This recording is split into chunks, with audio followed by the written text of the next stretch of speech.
Chapter 2505. What a pity! Actually, your powers aren't bad. But you guys met me, and I'm a pinnacle of the universe. Did you know? For your galaxy, I gave up on participating in the genius contest. I waited 1,000 years for the genius contest, but I didn't go. It was all for you guys. Mingbu's fingers were bleeding. He silently threw the 2 cosmic system-level corpses into space. Captain, you were too domineering just now. Kaluo gave Mingbu a thumbs up the moment he boarded the ship. Flattery wasn't something that only happened on Earth. There was no lack of such things in the universe. Kaluo's current position was all thanks to Mingbu. He knew that if Mingbu wanted to, his position could be taken away at any time. He had to do everything perfectly. Only then could he maintain his position on the ship. When the resources were mined and sold, he would get a bigger share. Just 2 cosmic system-level aboriginals. Mingbu didn't seem to take it to heart, but Kaluo's flattery made him feel a little proud. Perhaps he didn't even feel it, his mentality had changed. He, who used to tremble in the universe, had now lost that caution. After knowing that there was no one here who could be his opponent. He knew very well he was the king here. At least before the Tulip family arrived, he had absolute control over this place. There are no universe levels here. In Captain's eyes, this galaxy already belongs to Captain. Kaluo smiled and praised. I just scanned, there are more than 10 billion stars here, and countless life and resource stars. We just need to find the life stars where the humans are active, and mine from their surroundings. Otherwise, it would take a lot of time for our ship to fly. Kaluo suggested. Sure. Mingbu nodded. In some matters, Kilo's thoughts were much more comprehensive than his own. Mingbu sat in his seat, looking at the vast galaxy outside. He really felt like he was the master of this place. It was a pity that this place couldn't truly belong to him. If only he could become the true master of this place. Captain. Right at this moment, a crewman ran out of the cabin. We've found the coordinates of all the life stars with human activities. Oh? Mingbu got up and walked to the cabin. Here they are. Among the many life stars in this star system, there are more than 4,000 human life stars. Most of the life stars are very far from each other. These are the closest life stars. The crewman pointed at the screen. He was pointing at Earth, the celestial planet, and the divine planet. These 3 galaxies are one of the few galaxies with civilizations. Through the network, we found out that these 3 life stars are Earth, Immortal Star, and Divine Star. The Immortal Planet was known as the Immortal Demon and Demon World, while the Divine Planet was known as the Divine World. Among them, the star system named Earth is a level 0.5 civilization that has yet to become a level 1 civilization. The civilizations of the other 2 planets are even worse, but their overall strength surpasses that of Earth. I didn't expect that a primitive star system like this would have a civilization. Even though it hasn't reached the lowest level, it's still not bad for a primitive star system like this. It's possible that these civilizations were left behind by the master of the galaxy. Mingbu smiled. He had always remembered that this was the Milky Way galaxy. He had always been worried about whether the master of the galaxy had left an expert there, or some sort of defensive measures. That was when he arrived at the inner part of the star system. All of his uneasiness vanished into thin air. The master of the galaxy had merely left this star system behind. As for the others, he might have thought that his spatial dark spot was hidden enough that it wouldn't be discovered, so he didn't leave any defensive measures. Mingbu snorted in disdain. Is there anything else? Yes. The crewman nodded. We found out that they have a leader here through Earth's network. Who? A young man called Yi Zichen. With that, the crewman found Yi Zichen's photo on the screen. It's this person. He seems to be the savior of the human race in the network. He had saved these 3 life stars from disasters several times. According to the last battle data, His strength is equivalent to a domain level. There's no need to look at this kind of battle data. Ming Bu shook his head. There are many battles that cannot be recorded. What's more, there were star system levels that appeared just now. This leader is definitely above the star system level. As long as he isn't at the universe level, then it's not worth mentioning. Even if he is at the universe level, he is like an ant in front of my peak strength. Captain, you are right. The crewman nodded with a smile. What I am more concerned about is whether or not they have begun to mine resources. Ming Bu frowned. If they don't know how to mine resources, then it will be a waste of time for us to teach them bit by bit. Understood. The crewman nodded with a smile. The humans of these 3 life stars all know how to mine resources. It's just that the resources they mine are of a very low grade, and most of them are heavy metals.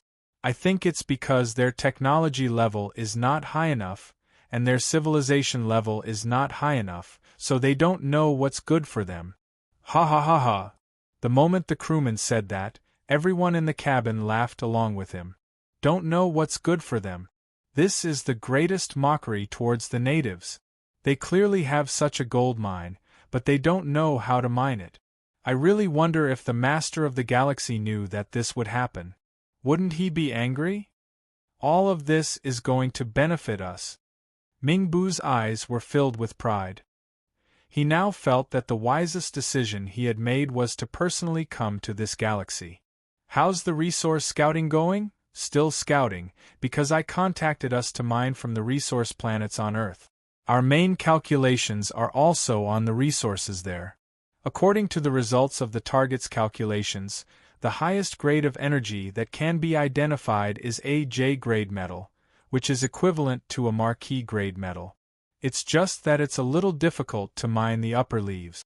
We can mine some low-grade metals and sell them to buy high-grade tools to continue mining. Good. Ming Bu's eyes were filled with joy. This really was a huge treasure trove. As for how much wealth they could obtain, that would depend on their efficiency. Let's start heading towards Earth. Let's not waste any more time. Calculate along the way. Kuluo, start contacting the planets that are in need of resources during the war. I can't wait to see this kingdom that will belong to me. Chapter 2506. At the entrance of the dojo stood a black-robed young man with a cigarette in his mouth, a warm smile on his face as he looked up at the sky. Curator! This is the name list for this month's martial arts students. A graceful woman walked down from the second floor of the dojo. Her long hair flowed like a waterfall, and her loose robes couldn't hide her exquisite figure. The man looked at the woman in front of him with a smile. From his brows, one could see the deep love in his eyes. Here, like a magic trick, a rose suddenly appeared in the man's hand. On Earth, right now, there weren't enough places for humans to live, and there were even fewer places for growing flowers. Roses. They were luxurious goods. Curator, our beautiful Shuaiue, would you be willing to accept this rose of mine? The man squinted his eyes and smiled. Curator, what are you doing? Shuaiue's eyes flashed with displeasure. We're still working in the dojo.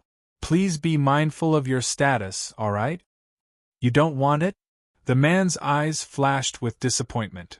I purposely went to the immortal, demon, and demon realms to pluck this rose from the heavenly palaces by Hua Fairy. It's very rare. Wu Di. Shuaiue seemed to be really angry. What are you doing? Are you worthy of your teacher and mistress's trust in you by being so frivolous? They left you in charge of the dojo so that you can lead the humans of Earth to greater height. They didn't want you to just sit here and do nothing. That's right, that's right. Wu Di smiled bitterly. Then why aren't you putting away your rose? Give it to me after work. Right now, you have to review the name list. Isn't it better to leave it to someone else? Wu Di frowned. Wu Di.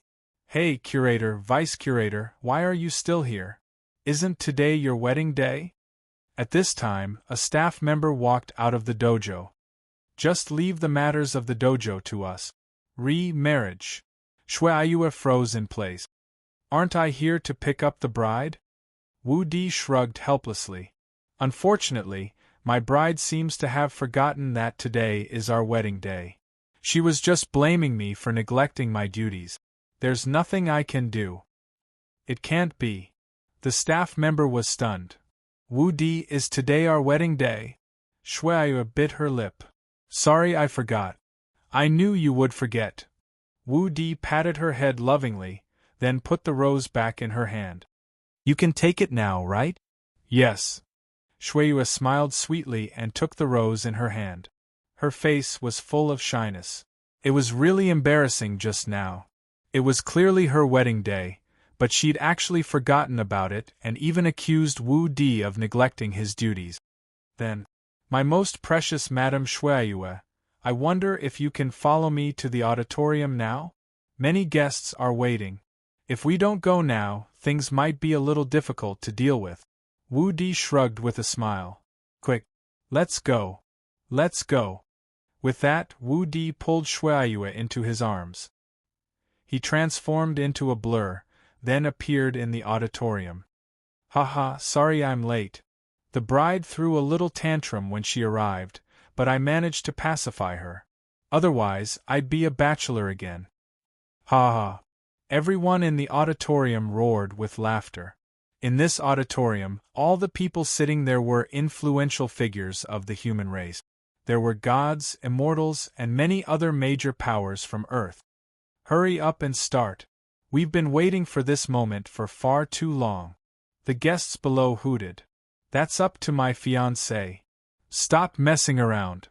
Shuai's eyes brimmed with shame and anger. She patted Wu Di on the shoulder. Hurry up and start. Once it's over, we still have to return to the dojo. There's a lot of work waiting for us. Yes, yes, yes. Understood. The wedding took less than half an hour from start to finish. Once it was over, Shuai and Wu Di hurried back to the dojo. They didn't rest at all. Seriously, I heard my master and mistress say that on Earth, weddings have honeymoons. How come you don't have any? Say, if you come back now, what about the guest? Wu Di sat in his chair and looked at Shuai, who stood in front of him with a stack of documents. Isn't it fine with you here? Shuai said matter-of-factly. Isn't your clone there? Just keep them company. There's so much work at the dojo. If I don't come back to take care of it, I won't be at ease. Fine. Wu Di sighed helplessly, then his eyes flashed with joy. Ayue, can I call you my wife now? No. Shuai blushed. I'll wait until I get home. It's working time right now. Just call me husband, begged Wu Di. Hubby, hubby, hubby. When he heard this, Wu Di grinned foolishly like the village chief's foolish son. Then, he seemed to be brimming with energy. Work, work. Work early and get off early. After work, I'll have a family too. Idiot. Shuai pouted. Then, she saw that Wu Di, who just recovered, looked a little lonely. What's wrong? I miss my master, Wu Di sighed. Wu Di sighed. If only my master was here. My biggest dream is to have him hold my wedding. Unfortunately, I never would have guessed that master's wife and the others wouldn't be here. They've all gone outside the Milky Way. Outside the Milky Way, what kind of world is there? If you want to go, then go. Shuai said. No, what will you do if I go? Wu Di shook his head vigorously. It's better if I stay here. No matter what, Earth needs experts to protect it. In other words, it needs me. You.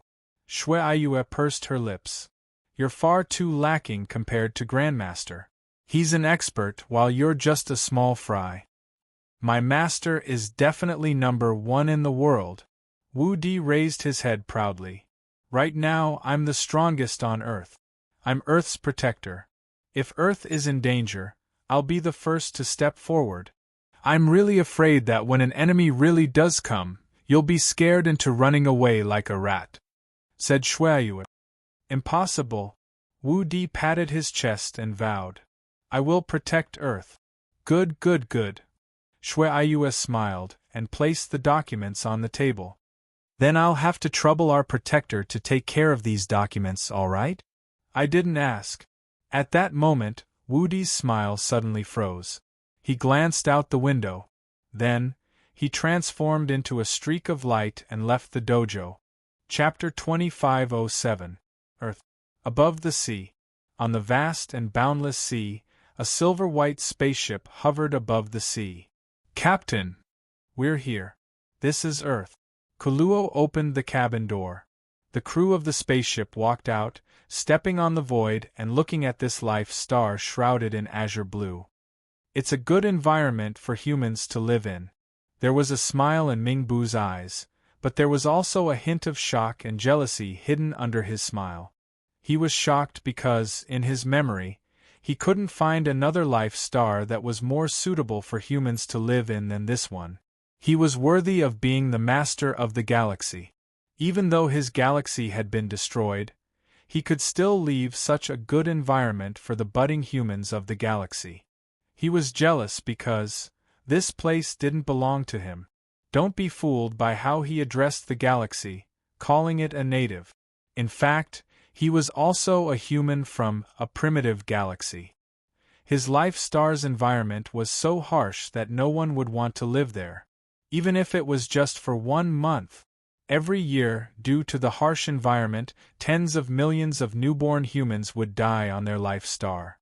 If they were from that life star, if they could survive in such an environment, they wouldn't have lost so many of their fellows.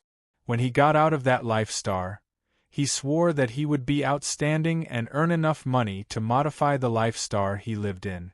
However, when he came to the universe, he realized it. How naive he was. Gradually, he forgot his original intention. Thinking about it, it had been thousands of years since he went back. He didn't know what had happened to that life star. Captain! Captain! Kuluo patted Mingbu's shoulder, waking him up from his daze.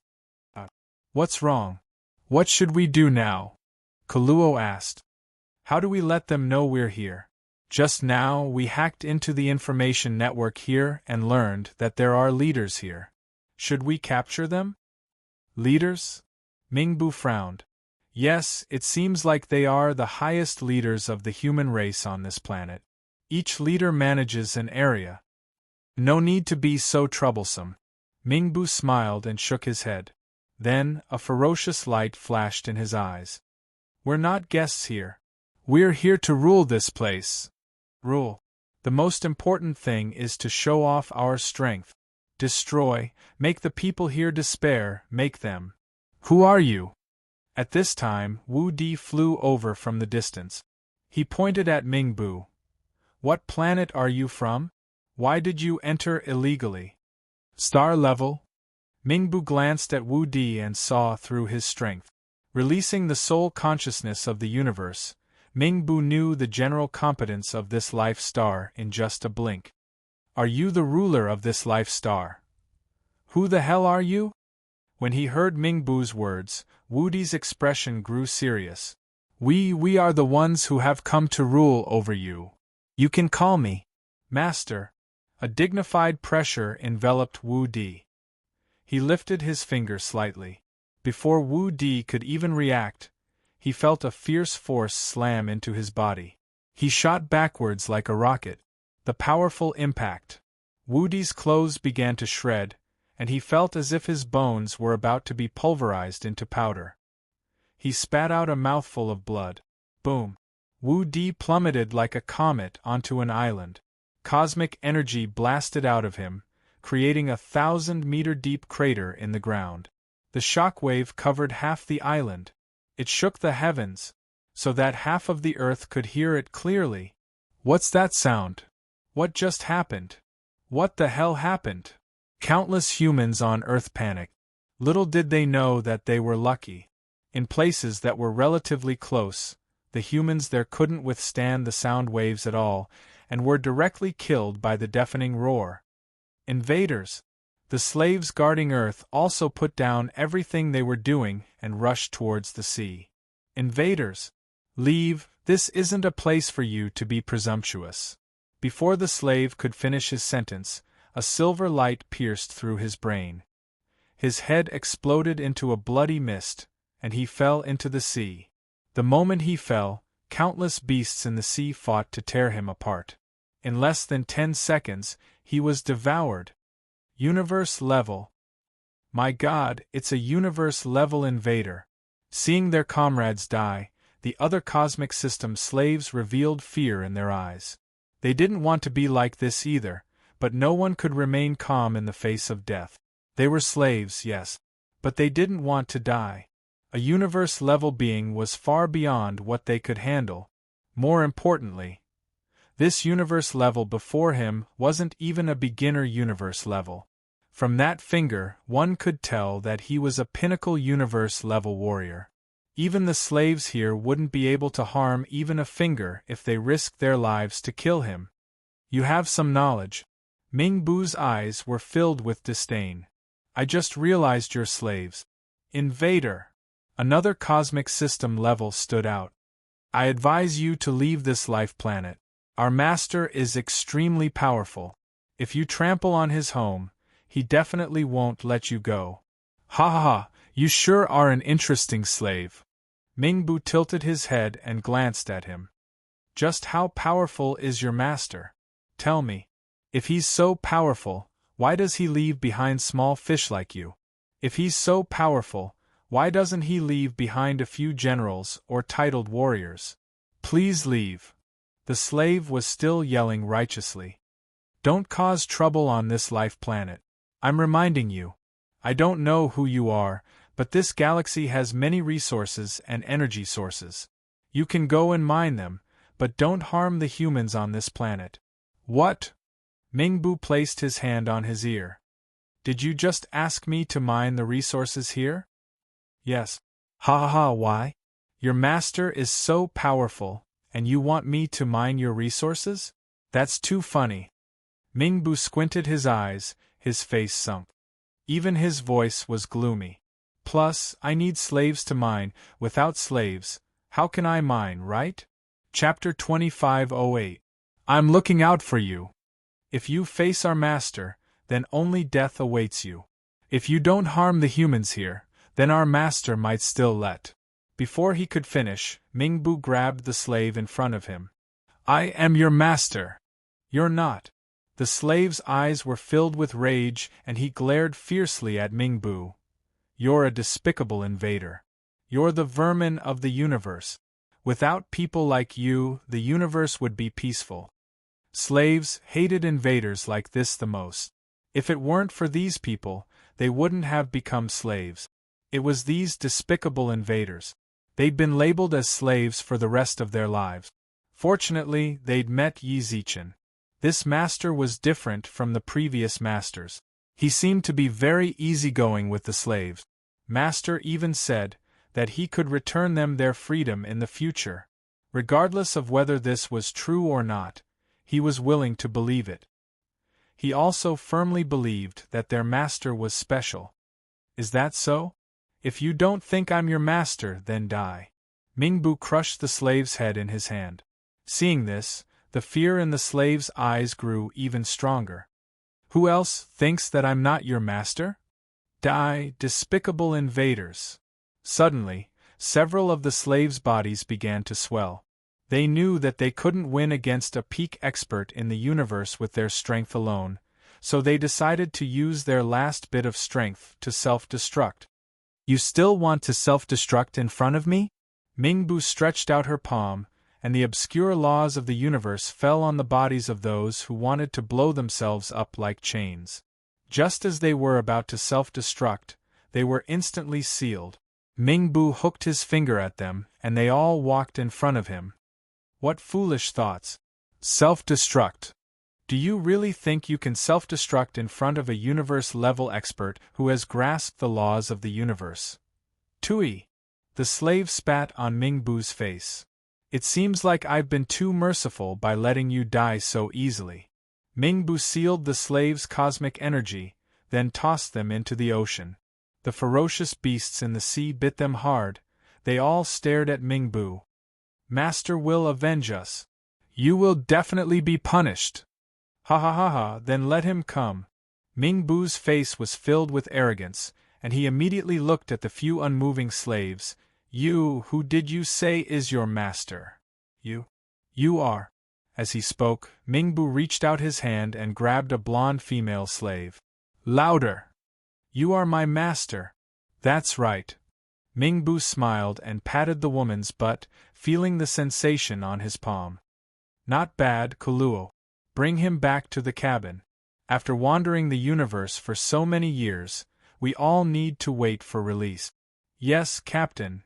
Kilo grabbed the female slave's arm with a smile, and immediately moved closer to Mingbu's face. Captain, this woman is actually a half-human. She doesn't have pure human genes. On this life star, all the humans have the pure human bloodline.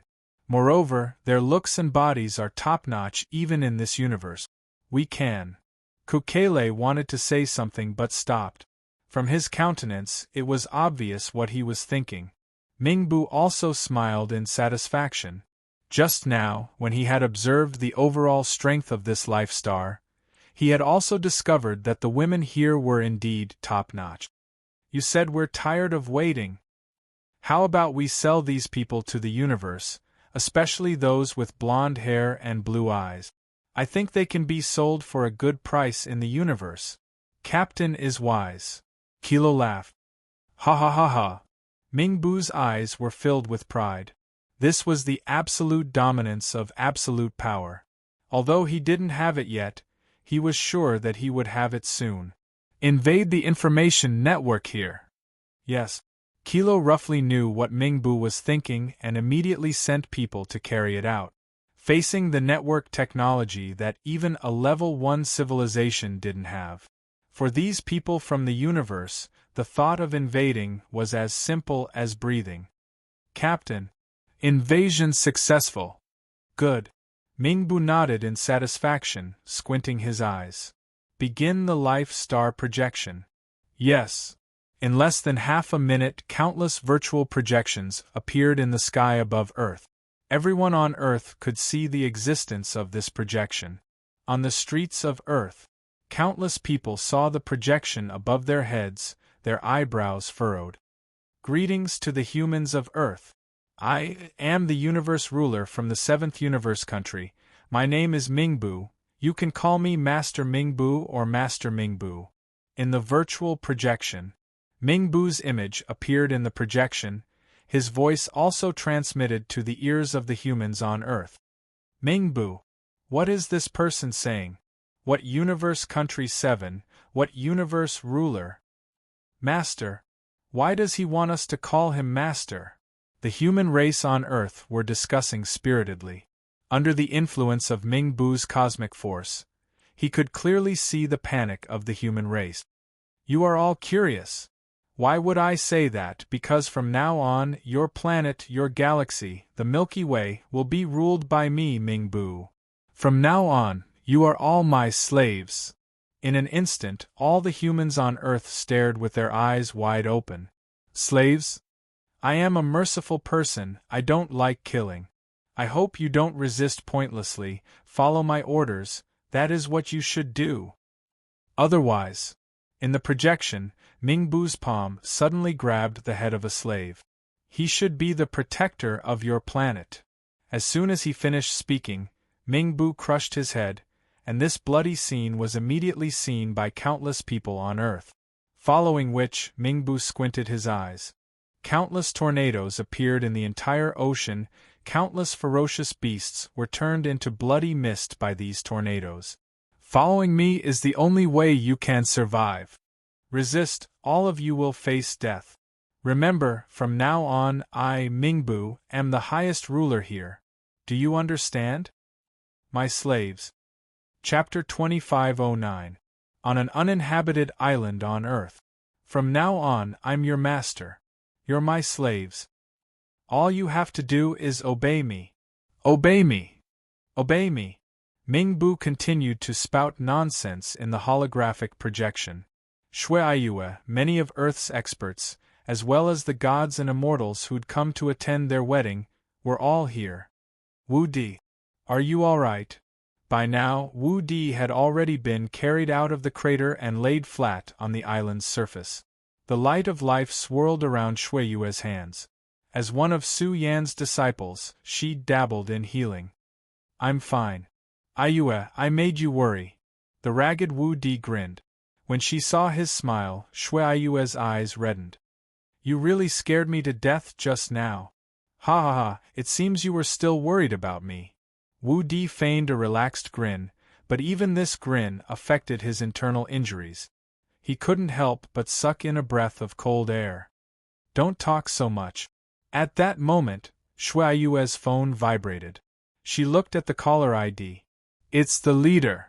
Answer it. Wu Di sighed as he lay on the ground. Shui Aiyue put the call on speakerphone. The moment he picked up the call, he heard an anxious voice coming from the other side of the phone. Comrade Shui Aiyue. Is Comrade Wu Di with you? You ha ha ha, if you wanted to talk to me you could have just called my phone. Why did you have to call my wife? Wu Di grinned.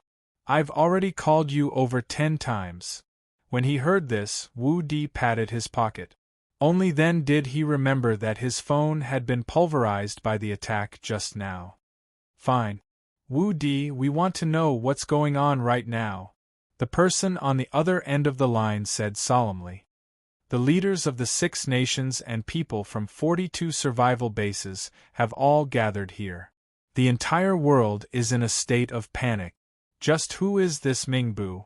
When Mingbu was mentioned, Wu Di's smile gradually faded. Wait a moment, I'll go find you. Wait a moment, I'll go find you. With that, Wu Di reached out and grabbed Shui Aiyue's hand. I'm almost done. We need to meet the leaders now. Wu Di slowly sat up, then sighed in annoyance. I originally wanted to go on a honeymoon with you. In truth, I've already thought of a honeymoon route. It seems I'll have to push it all back. 6 Nations alliance building. By the time Wu Di arrived, it was already packed with people. Everyone had a grave expression on their faces. Some were clenching their fists, some were looking out the window, and some were smoking one cigarette after another. Everyone. Mr. Wu Di.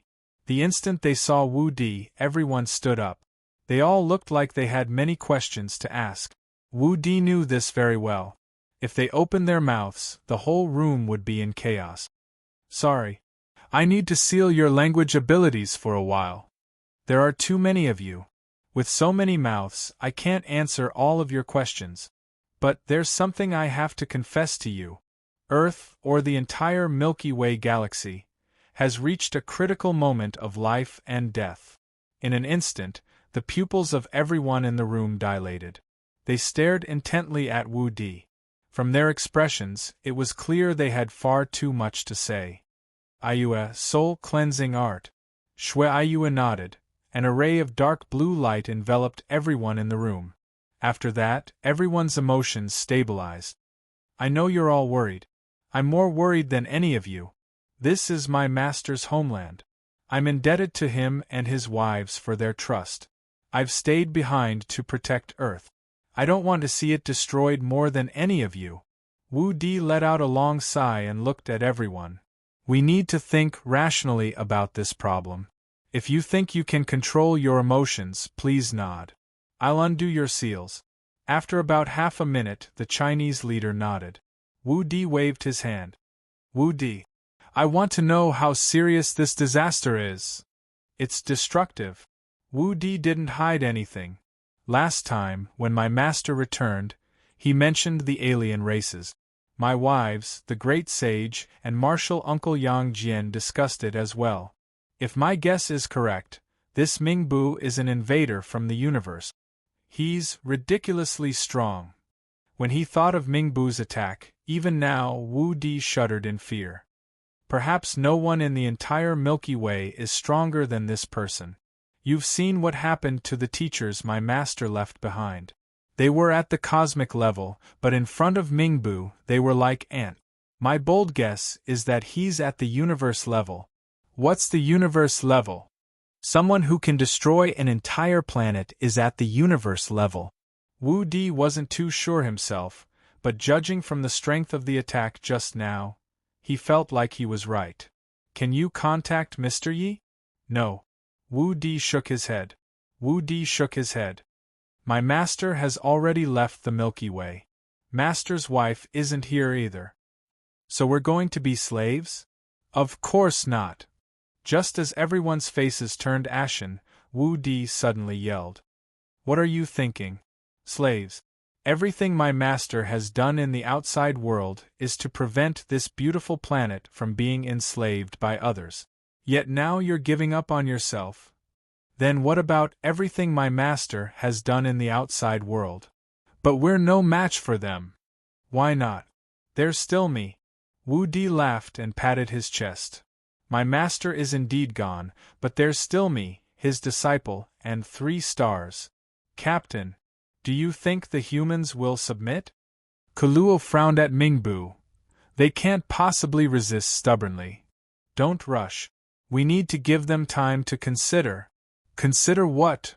At this moment, a young man suddenly walked out of the void, a huge array diagram hovering above his head. You look unfamiliar. Are you someone from the outer universe? I'm really sorry, but Earth is closed. Why don't you come back tomorrow? Don't. They've come from afar. How can we let them leave? That'll make us look like unwelcoming guests. A youth with a rod and a head of hair appeared in the void. Isn't that right, Big Sister Luer? Trash. Suddenly, the entire sea was sealed in ice. The temperature plummeted, and a biting frost descended upon the world. Hurry up and deal with them. I'm going to cook soup for Yuan Hong tonight. Big Sister Luer, you're still as domineering as ever. Even when you're cooking soup, you're still so unyielding. The hairy youth scratched his head. This scene was also broadcasted. Inside the room, Wu Di smiled and shrugged at the others. There's still us. What are you afraid of? With that, Wu Di slowly walked out of the room. As he walked, a long black robe draped over his body. A silver longsword appeared in his hand.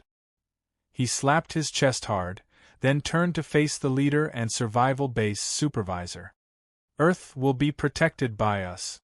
Chapter 25:10. 10,000 miles of ice. The vast and boundless sea turned into solid ice in an instant. Ice controller. Ming Bu's expression instantly darkened.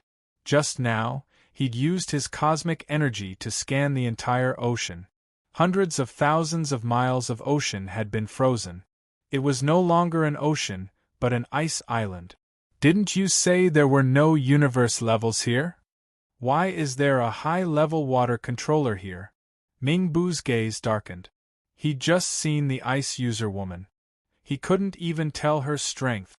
Captain, our results are indeed that there aren't any universe levels. The crew member who'd been scolded walked out. I'm absolutely certain that there aren't any universe levels here. Then what's up with this controller? You're already fighting amongst yourselves? The Ahog Goyujan squinted his eyes and ran in front of Su Lu. Big Sister Lu is still so domineering. You've already been scared silly by these idiots from outside. Go to the side. Su Lu frowned. Alright. Goyujan didn't dare hesitate and walked in front of Yin Shang with the 8 formation origin chart. You've been sprayed. Yin Shang laughed. TCH, it's not like it's the first time. Goyujan didn't take it to heart at all. He turned to look at Mingbu and the others. What are you guys doing, fighting amongst yourselves? If you're afraid, then scram. Liuli and my son are waiting for me to go back and cook for them. Are you sure there aren't any universe levels? Mingbu frowned. Your subordinate is very sure. The crew member nodded vigorously. I've done tens of analyses. No universe levels means no universe levels. The controller before us is definitely not a universe level. Seeing the crew member so confident, Mingbu's emotions calmed down. He believed in his crew. Then the ice controller before them wasn't a universe level. He had nothing to be afraid of. Are you guys done fighting amongst yourselves? The Ahog Goyujan continued to shoot his mouth off. Are you guys up to it or not? Weren't you all so fierce with the projection on? Why are you all like cowards now? When I saw you, I thought of the Teddy I had when I was on Earth. If he saw someone easy to bully, he would yell at him, but if he saw someone powerful, he wouldn't even dare to fart.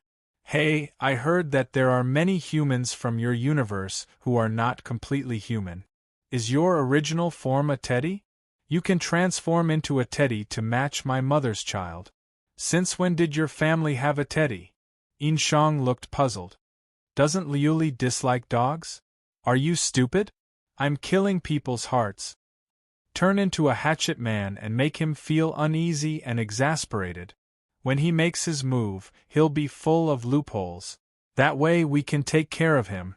What do you know, idiot? Magatama rolled her eyes. At that moment, Wu Di rushed over from the Alliance headquarters. I'm late. Big Sister Lu hates it when people waste her time. Marshal Uncle Go, you're still so talkative. Wu Di grinned as he listened to Go Yuzhan's incessant chatter. You don't understand. Taking care of children is too tiring. It wasn't easy for me to come out. If I don't say more, I'll feel bad. Go Yuzhan frowned. Stop blabbering. In the distance, Su Lu's brows sank. Go Yuzhan immediately shut his mouth like a machine gun. You'll scram on your own. Or should we send you off? No matter how many years had passed, even if the once insufferably arrogant Su Lu had already begun to learn how to cook and cook. But when she unleashed her breath of ice, she was still the domineering queen of ice and snow. Native. What big words. Do you know who this is? This is our captain, the great. Get out of the way, trash. Before Kaluo could finish speaking, Su Lu waved her left hand. An iceberg appeared in the sea. It sent Kaluo flying tens of thousands of meters away. Peak of the nebula system. The instant Su Lu attacked, Mingbu, who'd still been a bit uneasy, finally saw her true strength. Nebula system. He was relieved. Woman, you're not bad looking. I can't bear to kill you. Mingbu narrowed his eyes and smiled, then looked at Su Lu with greedy eyes. Be my slave and serve me, and I can spare you. Idiot. Go Yuzhan curled his lips. He vaguely remembered the last person who'd said something like this to Lu. The grass on his grave was already as tall as a person. I don't know where you get your confidence from, but a bunch of Nebula System-level ants actually dare to challenge the dignity of the pinnacle of the universe. Ming Bu's eyes darkened. Especially you.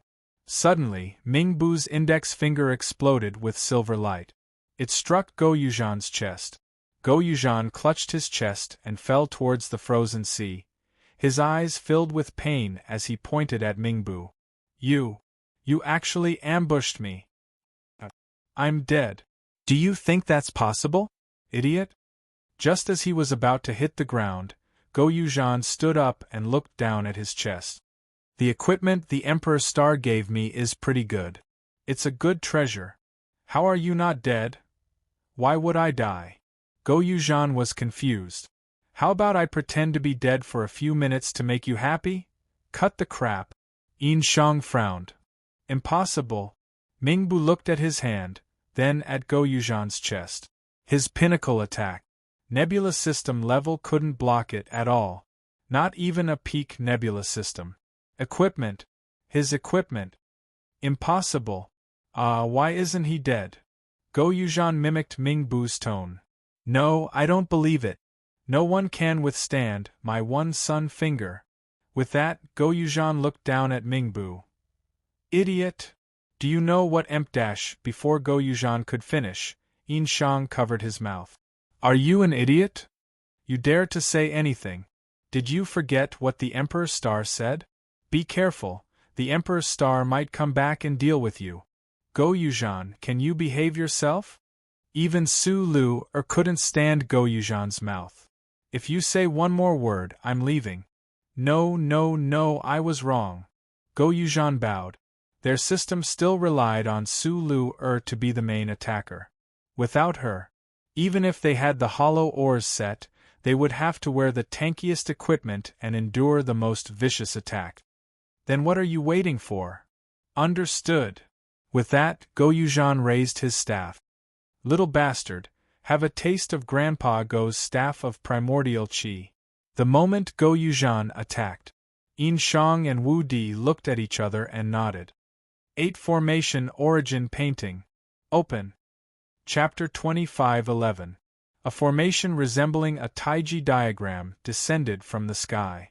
The spiritual formation covered the entire island of ice, and each of its positions contained an indescribable mystery. Idiot from the outside! Scared now? As the formation descended, Go Yuzhan laughed heartily. He gripped his wooden staff, and the staff descended from the sky. His stick was as plain and unadorned as his wooden stick. It was straightforward. There weren't many twists and turns. The staff seemed to fall wherever it wanted to. Fool! Mingbu was used to seeing where Go Yuzhan's staff was going to strike. He was used to fighting and scheming in the universe. It wasn't easy to tell if there was a hidden trump card behind any attack. Suddenly encountering someone as straightforward as Go Yuzhan, Mingbu felt a little uncomfortable. He felt even more disdain than anything else. This kind of attack was the most useless. It was also the most unsophisticated attack. With a closer look, one could see that Mingbu had nothing to fear or worry about. He raised his arm. As expected, Go Yuzhan's staff landed on his arm. Rich cosmic energy lingered around his arm. Not to mention causing him any trouble, even if it was just a tickle. He felt that this strike was not strong enough. At the end of the day, the cosmic level was still the cosmic level. This kind of attack was like a babe learning how to speak in front of a cosmic level who had already broken through and grasped universal laws. He was holding a small staff and hobbling around to hit an adult. His movements were slow. His attack was full of holes. Die. After defending against Go Yuzhan's staff, Mingbu's gaze sharpened. He raised his arm and pointed at Go Yuzhan. But before he could unleash his attack, ding! Wu Di, who had been waiting in the distance, stabbed his sword at Mingbu's armpit. What a tricky angle! Go Yuzhan grinned and gave Wu Di a thumbs up. Hee, not bad. Wu Di scratched his head in embarrassment. Suddenly, he felt his chest heat up. Mingbu's large hand had somehow covered his chest. A blinding light exploded in front of his chest. Gripping his longsword, Wu Di shot forward like a rocket. Hey! Young people are still young. How can they be distracted during a war? Look, they've already flown to the Pacific Ocean. Go Yuzhan stretched out his hand and looked into the distance. His mouth didn't rest for even a moment. You're not going to accompany him either. In Mingbu's palm, surging cosmic energy gushed out. Go Yuzhan, who seemed to be in a daze, narrowed his eyes and smiled. Just as Mingbu's attack was about to land on him, the attack pierced through his chest, and he appeared less than 100 meters behind Mingbu. Idiot! Your grandfather, am here. Are you hitting the air? As he spoke, Go Yuzhan swung his rod towards Mingbu's head again. He was determined to hit Mingbu's head. He wouldn't care about anything else. Ridiculous! The disdain in Mingbu's eyes intensified. This time, he didn't even use his arms to defend himself. Instead, he used the cosmic energy to release a protective barrier around his body. When Go Yuzhan's staff hit the barrier, not only was it unable to shake the barrier, but the recoil from the staff almost caused him to let go and throw it away. Heh! Mingbu was even more disdainful. Perhaps he really had overestimated these people. He'd thought that they were different from slaves. But now opaque galactic beings posed no threat to him. If even his cosmic energy barrier couldn't be broken, how could they possibly hurt him? Yin Shang, this won't do. This is a tank. It's a bit thick. Go Yuzhan tilted his head and shouted. Yin Shang narrowed his eyes. Power! Suddenly, a corner of the 8 formation diagram shone brightly. The moment the light descended, Go Yuzhan's entire body was covered in red light. Good! Accompanied by a loud shout. The rod shadows, which clearly posed no threat to Mingbu's defensive barrier, suddenly caused a crack to appear on the barrier. The rod pressed down. The cracks on the cosmic energy barrier became more and more severe until it completely shattered. Mingbu hurriedly raised his arm. This time, when the rod came into contact with his arm, he finally felt that this rod was different from the previous ones. The majestic power was like a falling comet. For a moment, Mingbu couldn't resist the pressure this power exerted on him. He, who was standing in the void, was directly smashed into the frozen sea. He stepped on the ice and struggled to support himself with his arms. He raised his hand and looked at Goyujan, who had a sinister expression on his face. "Kneel!" Goyujan grabbed the rod and shouted. In an instant, the ice under Mingbu's feet suddenly shattered under the surging power, and the entire frozen sea was shattered into pieces. Countless ice surfaces collapsed like icebergs. In the face of this sudden pressure, Mingbu actually knelt on one knee on the ground, courting death. Seeing himself kneel, Mingbu seemed to have suffered a huge humiliation. His eyes were filled with anger as a war hammer slowly appeared behind him. "Die, lowly native!" Mingbu roared angrily. A war hammer seemed to appear in his hand, and he swung it at Goyujan. Goyujan felt that this hammer wasn't as simple as it seemed. He hurriedly placed the rod in front of his chest. The rod split in two the instant it came into contact with the war hammer, and the hammer landed on Goyujan's chest. Boom! Goyujan, who was still standing in the void a second ago, was instantly smashed into the depths of the ice island. "What a joke! Native! You're a native!" Mingbu couldn't even be bothered to look at Goyujan. From his point of view, that hammer strike just now had definitely taken Goyujan's life. One down. He turned his gaze to the others. One had to know that he had already awakened his martial soul. If Goyujan still didn't die. "Hey Daddy! Your hammer strike was pretty strong." At this moment, Goyujan, who had been smashed into the depths of the ice island, silently crawled out from the crack. He twisted his neck and did some radio calisthenics. "It's a little cold." How are you still alive?" Mingbu stared fixedly at Goyujan, then at the war hammer in his hand. "That's impossible. He's awakened his martial soul. Say, why do you always want me to die? What, can you burn some joss paper and kowtow to me after I die?" Goyujan smirked as he dusted off the ice shards on his body. "Don't be so quick with your words." Mingbu was infuriated. "What? I think you're angry that you can't win against me in an argument, right? How can I not anger you to death? It'd be best if I could make you faint from anger." Goyujan shook his head, then turned around and patted his butt. "I'm going to anger you to death. Hey, I'm going to anger you to death." Crack. Mingbu clenched his fist. To be honest, he was truly angered by Goyujan's words. He tried to calm himself down. The biggest taboo in battle was anger. Anger would cause one to lose direction. Heh! After a while, a cold smile appeared on Mingbu's face. "Say it if you want. So what if you're still alive? Your weapon has already been destroyed. How are you going to fight me? Do you have a fist? Yee-ha-ha-ha, you're talking about my weapon?"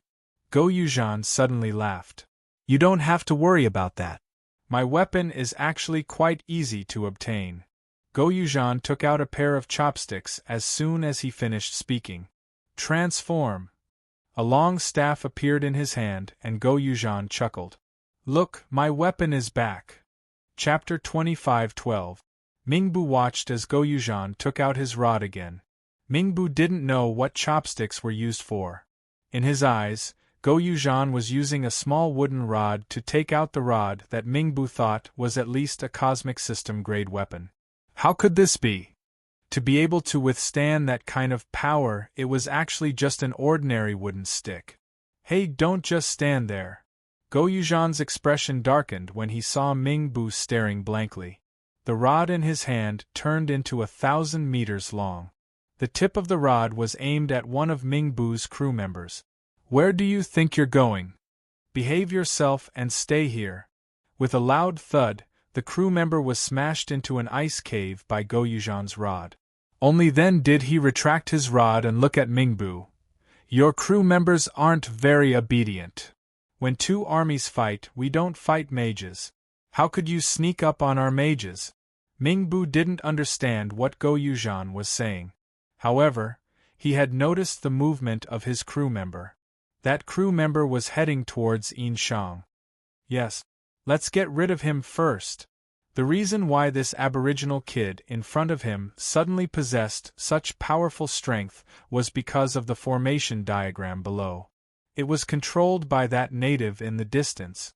Get rid of that native. The native in front of him would also collapse on his own. The only thing that made Mingbu a little hesitant was where the ice element controller had gone. Among these people, the one he was most worried about was the Ice Master.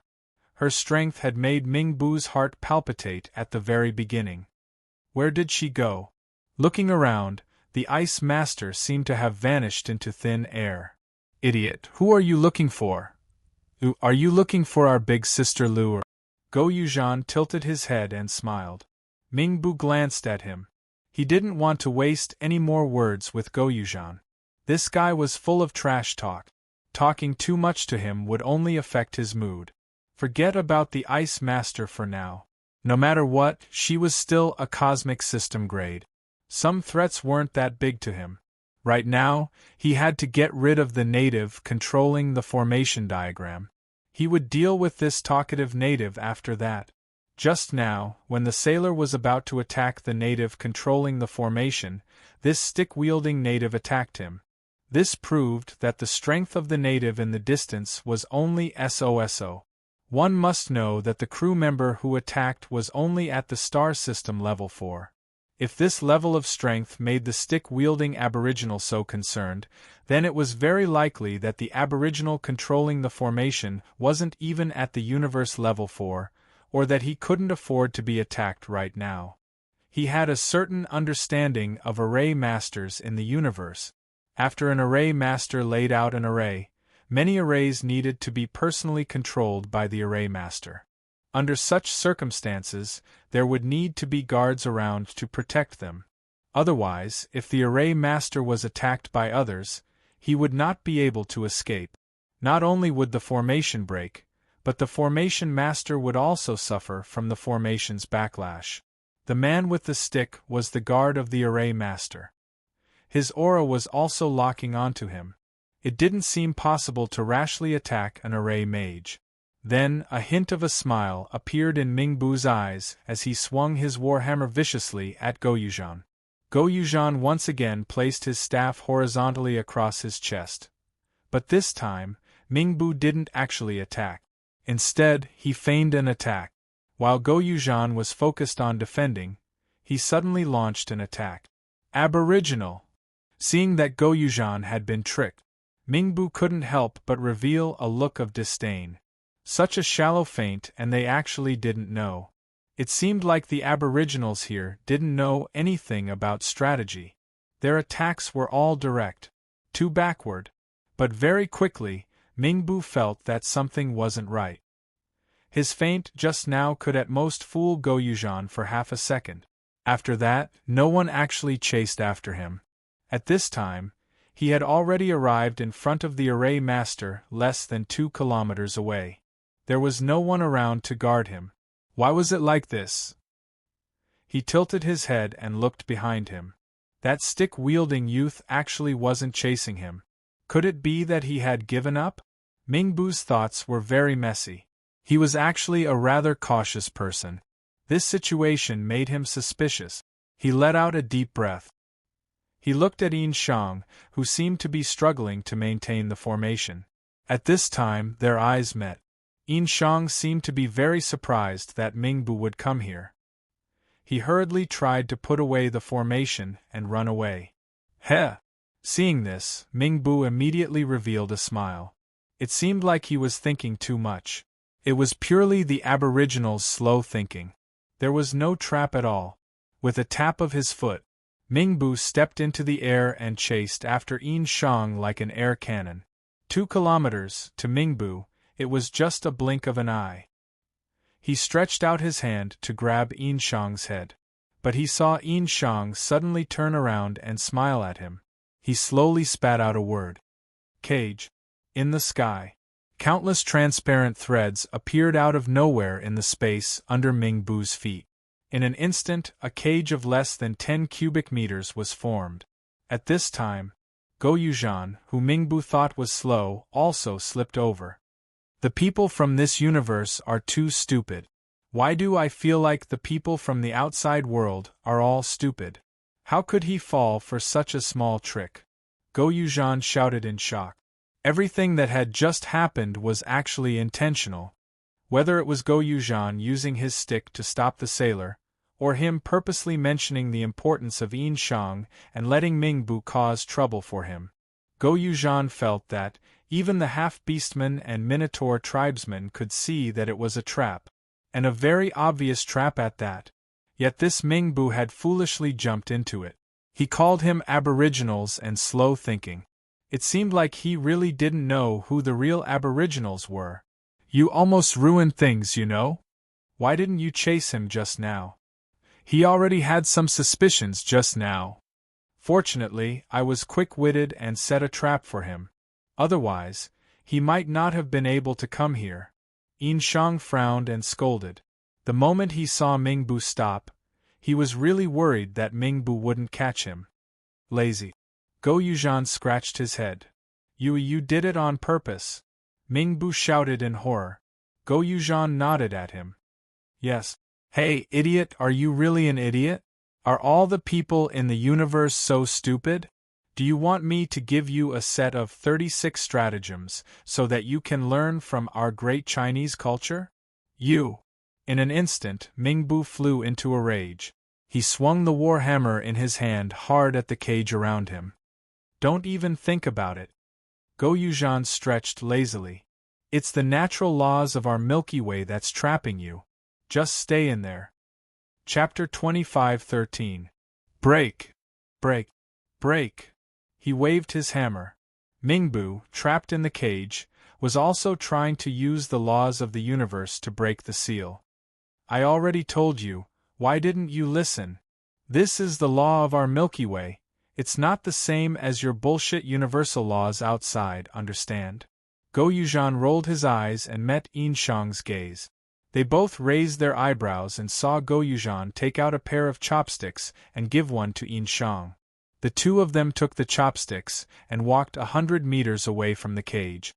Hey, Yin Shang, are you sure there's no problem with the cage? It should be fine. I've calculated. Even if he were at the universe level, he'd need half an hour to break it. Yin Shang hesitated for a while. Then I trust you. It's good to trust me. Yin Shang frowned. Plus, I'm going with you. If we die together. What are you afraid of? I won't die with you. Liuli baby is waiting for me. Damn, my Suju is waiting for me too, okay? He rolled his eyes at Go Yuzhan.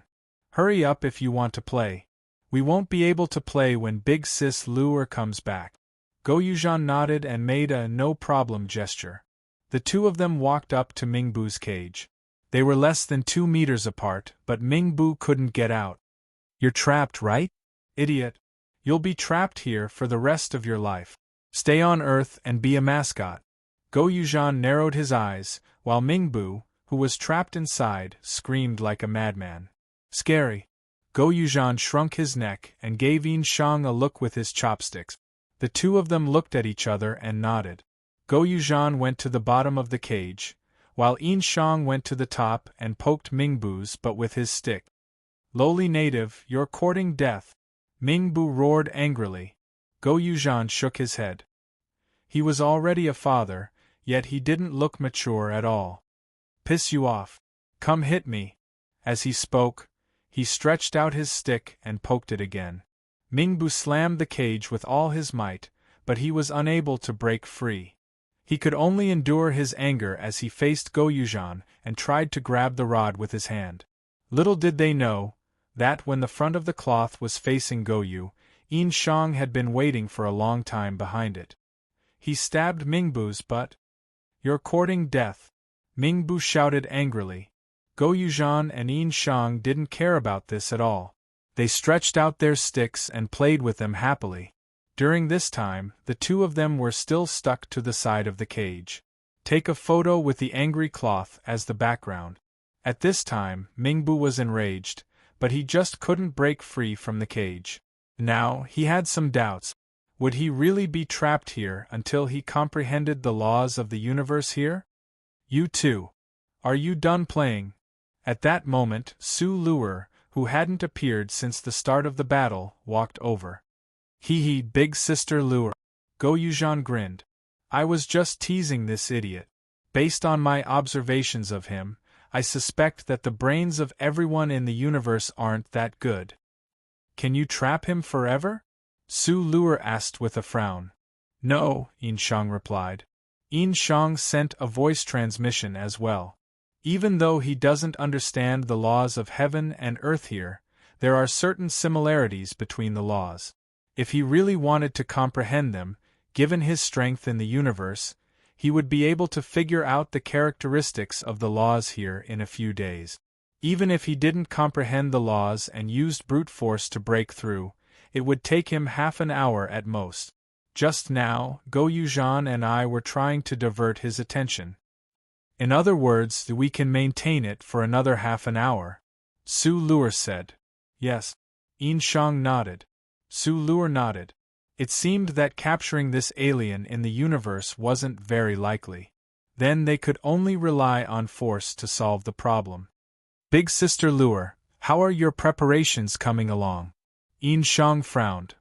I'm ready. Su Luer glanced at the sky. At first, I thought we could trap him forever, so I didn't let it fall. Let's do it. Yin Shang hesitated for a moment.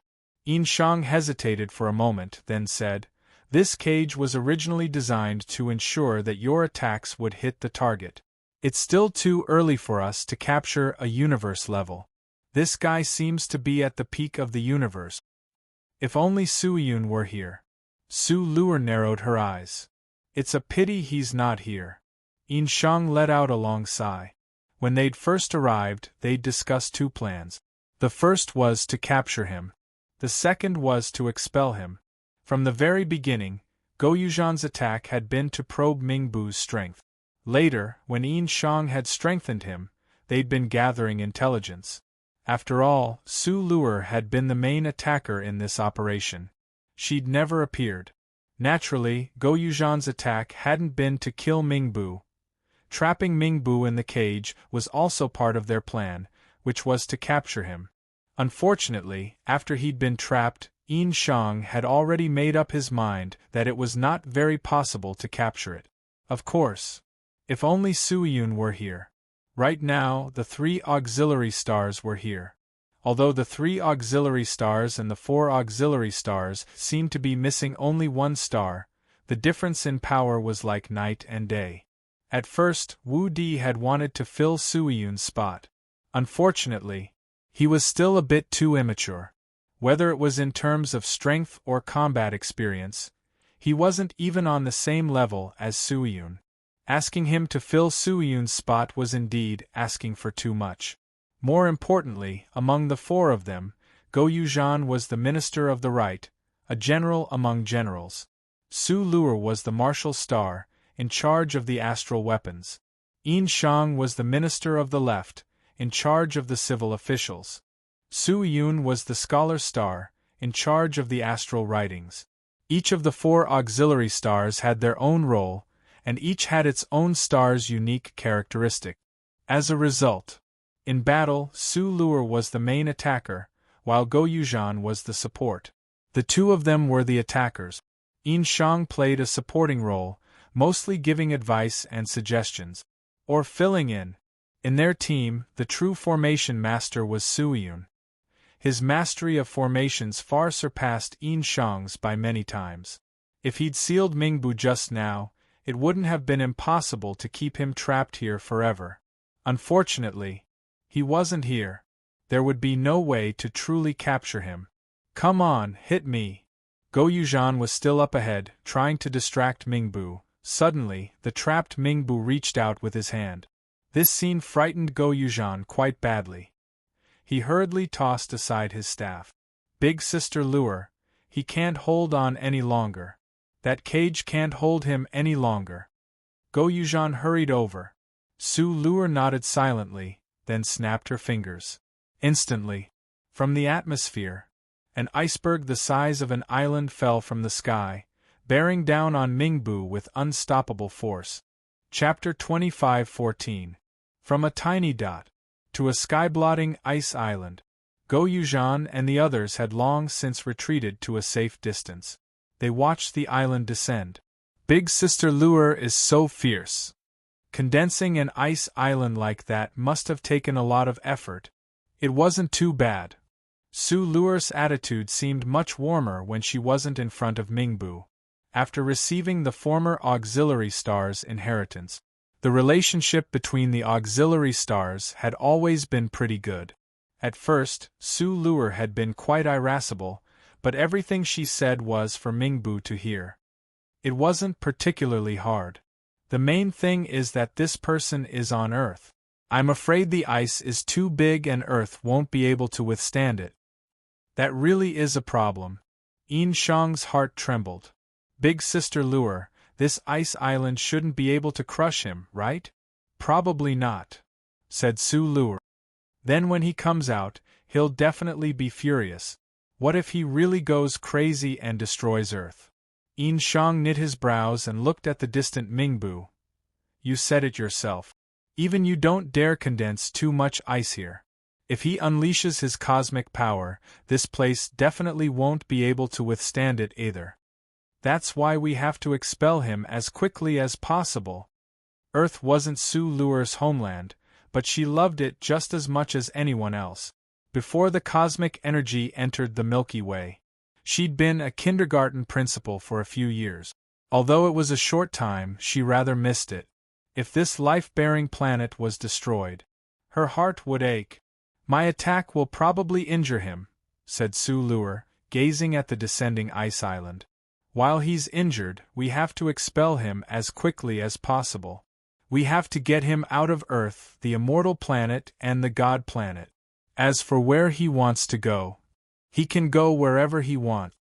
We're not going to chase him? Asked Go Yuzhan. We're not particularly used to fighting in outer space, but as someone from the universe, I'm sure he's already familiar with it. If we chase him, we might actually be at a disadvantage. Don't chase a cornered enemy. Isn't that an old saying on Earth? Explained Su Luer. That's right. Yin Shang nodded in agreement. We just have to protect the people. As for the rest, the Emperor's star will naturally take care of it when he returns. But we don't just have to face this fool. Glancing into the distance, the few crew members who came with Mingbu had already run around the cage, trying to help Mingbu escape. When the name came out, they would have to face the pinnacle of the universe in an enraged state and a few cosmic system states, of which the biggest threat was Kuluo. He was about to step into the universe level, the pinnacle of the star system. At the very beginning, Su Luer had noticed his strength. That was why she'd taken advantage of him being off guard to send him flying with lightning speed. It looked like Su Luer had just casually waved her hand, but in truth, she'd used all of her strength. Don't worry about that. When Go Yuzhan brought up this concern, Su Luer shrugged. We don't need to care about his subordinate. There will be people who will deal with them for us. There are more helpers. Have the people of the god race come? Go Yu said. Yes. What are they doing here? Didn't we agree to leave this place to us? They have to guard the celestial race. What if someone goes to the celestial race during this period? You're really annoying. Su Luer couldn't help but roll her eyes at Go Yuzhan. They're already here. Are you really going to chase them back? Seriously? You're worried about nothing. Liuli and my son are both at the celestial race. How could I not be worried? Go Yuzhan twitched his mouth. Are you the only one with a relative? Su Luer rolled her eyes at Go Yuzhan again. Alright, if you're really worried about your Liuli, then beat that guy up for me in a bit. Hurry up and deal with it, then go back in. I'm in even more of a hurry to make soup. Yes, ma am. Go Yuzhan puffed out his chest with a smile, then looked up at the descending island. This island came down a little too quickly. Don't you feel like someone's missing? Su Lure pursed her lips and smiled. Go Yuzhan glanced over at the island. What the heck is Wu Di pushing from behind? Captain! The trapped Ming Bu desperately tried to break the cage with his hammer. The moment he stretched out his hand, he knew that he could get out of here. He just needed a certain amount of time. Unfortunately, Su Lure and the others didn't seem to want to give him that time. The island above their heads grew closer and closer. They were dozens of kilometers away, not even close enough to hear the howling wind. Captain! The sailors were still doing their best to break the cage. As the island grew closer and closer, Ming Bu shook his head. Hurry up and retreat. This island can't hurt me, but you might not be able to hold on. Captain! Kuluo frowned. Retreat! Shouted Ming Bu. Kuluo and the others hesitated for a moment, then hurriedly retreated toward the safe zone. Ming Bu looked up at the island. He gnashed his teeth and gathered all the cosmic energy in his body to form a defensive barrier. It was as if Wu Di had installed a flamethrower on top of the island. His entire body glowed with a red light. As the island's gravity continued to drop, he became even fiercer. I'll crush you to death. How dare you hit me? He poured all the cosmic energy into his arms. When he was less than a kilometer away from the cage, Wu Di viciously pushed down. Boom! The entire island instantly swallowed Ming Bu up. The instant he hit the ground, the entire continent of Earth trembled violently. Even the 2 poles could feel the tremors. Captain! Kuluo and the other sailors looked at the distant Su Lure with bloodshot eyes and gnashed their teeth.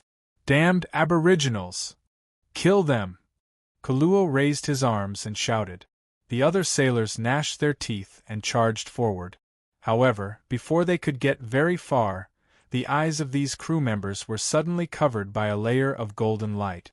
They looked around in confusion. Everywhere they looked was gold. Beneath their feet was a golden chessboard. Atop the chessboard, a man wearing a conical bamboo hat sat there, a golden chess piece between his index and middle fingers. Welcome, friends of the universe from afar. Kuluo frowned at the man in the bamboo hat, then waved his hand and sent out a blast of energy. The blast instantly passed through the man's body. It wasn't a physical body. Who are you? I'm here to receive you, said the man in the bamboo hat with a smile. The man in the bamboo hat said with a smile, Does anyone recognize this chessboard? A chessboard? Kuluo furrowed his brows. It seems you don't have it, said the man in the bamboo hat. Then I'll explain it to you. The horizontal and vertical lines beneath your feet are the chessboard, and the chess piece in my hand is a chess piece. The chessboard is a game of Go. It is the culmination of the Milky Way's human intelligence. I'm not interested in listening to you. No, you are. The man in the bamboo hat laughed, then suddenly placed the chess piece in the center of the chessboard. Stay here and play a game with me. It's your turn. Place your piece. Chapter 25:15. The golden Go stone fell. The entire chessboard rippled like water. Kuluo's brow furrowed as he inexplicably thought of his crew. Looking around, he saw that at some point, they had all been trapped in a golden cage. Their hands clutched at the prison door, but no matter how hard they tried, the door would not budge. There was simply no way to leave. You! Before Kuluo could speak, a golden tome appeared in front of him. This is the introduction to Go. How far you can go will depend on your comprehension. The bamboo hat man sat cross-legged on the chessboard. Kuluo subconsciously flipped through the tome, but the contents were completely incomprehensible to him. I have no interest in doing these things with you. Kuluo threw the tome to the ground, her eyes seething with rage. The tome he had thrown melted into the chessboard, disappearing without a trace. It seems you already know the rules. The bamboo hat man smiled. Who cares what bullshit rules you're talking about? I didn't even look at them. Don't play these strange games with me. If you know what's good for you, hurry up and let me out. Kuluo's eyes were sharp as he stared at the bamboo hat man, carefully searching for his true position. Just now, His attack had passed through the bamboo hat man's body. One could easily imagine that the one sitting here was not his true body. Kuluo surmised that the bamboo hat man's true body was definitely somewhere on the chessboard. As long as he could find the true body and defeat it, he would be able to leave. You didn't look. The man in the bamboo hat silently let out a long sigh. Then I'm very sorry. If you can't defeat me here, you might be imprisoned here for the rest of your life. With these words, the bamboo hat man took off his bamboo hat. A mysterious smile appeared in his blue eyes. Until death. What a joke. Kuluo didn't care for any of this, his eyes brimming with arrogance and disdain. I don't believe that you can keep me here forever. You can try. Suddenly, the man in the bamboo hat took out an hourglass from his bosom and placed it on the edge of the chessboard. I almost forgot, there's a time limit to placing your chess piece. If you don't place your chess piece within the time limit, I'll take something from you. Not long after the man in the pocket finished speaking, the hourglass outside the chessboard began to count down. In less than half a minute, the sand of time in the hourglass ran out. Time's up. It's your turn to make your move. The man in the bamboo hat reminded him with a smile. Don't try to mystify me here. What can I do even if I don't make my move? Crow rebuked angrily. Are you sure you won't make a move? The man in the bamboo hat raised his head. No. Kilo's eyes widened, his expression filled with determination. All right. Since you insisted on not making your move despite being warned, you've ruined this game of chess. You'll have to pay the corresponding price. You didn't make a move.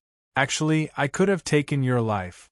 But since you're a beginner and a fellow human from outside the universe, I'm willing to give you another chance. This time, I'll take one of your eyes. The man in the bamboo hat muttered. Ha ha, then come and take it. Kilo's eyes blazed with disdain, but his nerves were taut, waiting for the moment the man in the bamboo hat's true form appeared before him so that he could kill him. That way, he could leave this damn chessboard. Alas, he was wrong.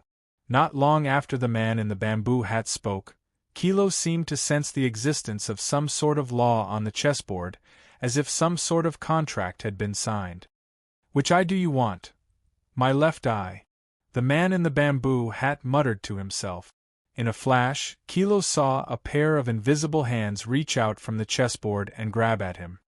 He struggled with all his might, unleashing all the energy of the universe. All his attacks were futile. He had no way to stop these hands from coming until they touched his eyes. Ah! A miserable scream escaped Kilo's mouth. He watched helplessly as his left eye was snatched away by the pair of hands and mysteriously disappeared. But there wasn't even a drop of blood in his left eye. All that was left was a black hole. It was as if he had never had this left eye in the first place. Losing an eye wasn't that scary. Among the universe adventurers, as universe adventurers, they would encounter countless accidents. Losing an eye wasn't a particularly serious problem for them. What was important was that as long as they were alive, they could have all the possibilities. Kilo didn't care about the eye. What he was concerned about was this strange chessboard that was leaking all over. He didn't know what kind of place this was. How could it take away his eyes so silently? Yet, he had no way of resisting. All right. I'll take the eye. Now recalculate the time. The man in the bamboo hat smiled as he turned the hourglass upside down. The sand of time began to pour down bit by bit. Kilo stared at the hourglass, and then looked down at the nearby man in the bamboo hat. Just who are you? Kilo felt like he was going crazy. After his eye had been taken away, he truly couldn't maintain his composure. Just what sort of damned place was this?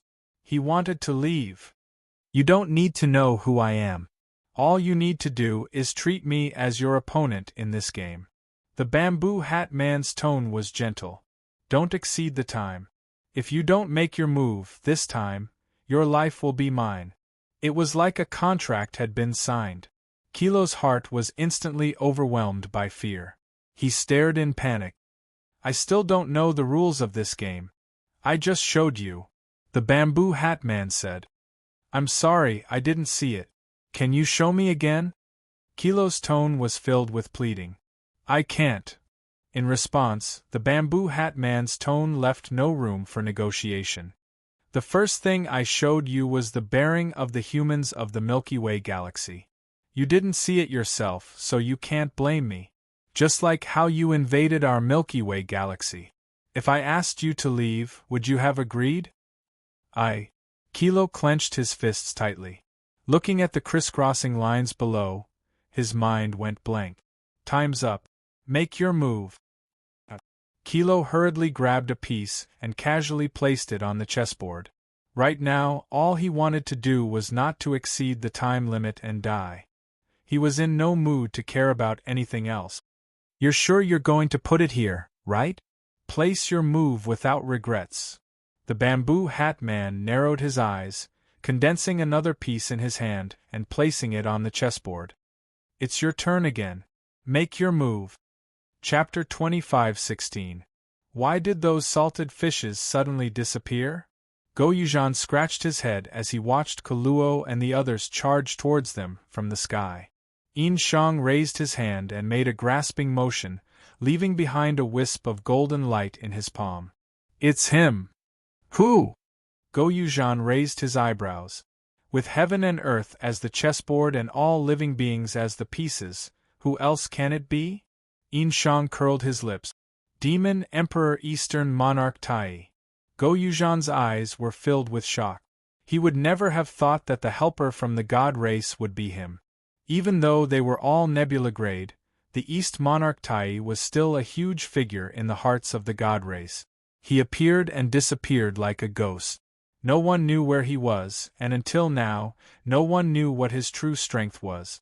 Big Sister Luer, you're still in contact with Dongwang Tai? He was the one who contacted me. Su Luer looked in the direction of the island, paying attention to Mingbu's movements. He said he could help us to a certain extent. Then why don't you let him take care of this intruder? What a good-for-nothing. Su Luer slapped Goyujan's head. You can't even handle such a small matter. What kind of minister of the right are you? I'm just saying. Goyujan scratched his head and wrinkled his nose, not daring to retort. The main thing was, he really couldn't beat this big sister in front of him. It's coming out.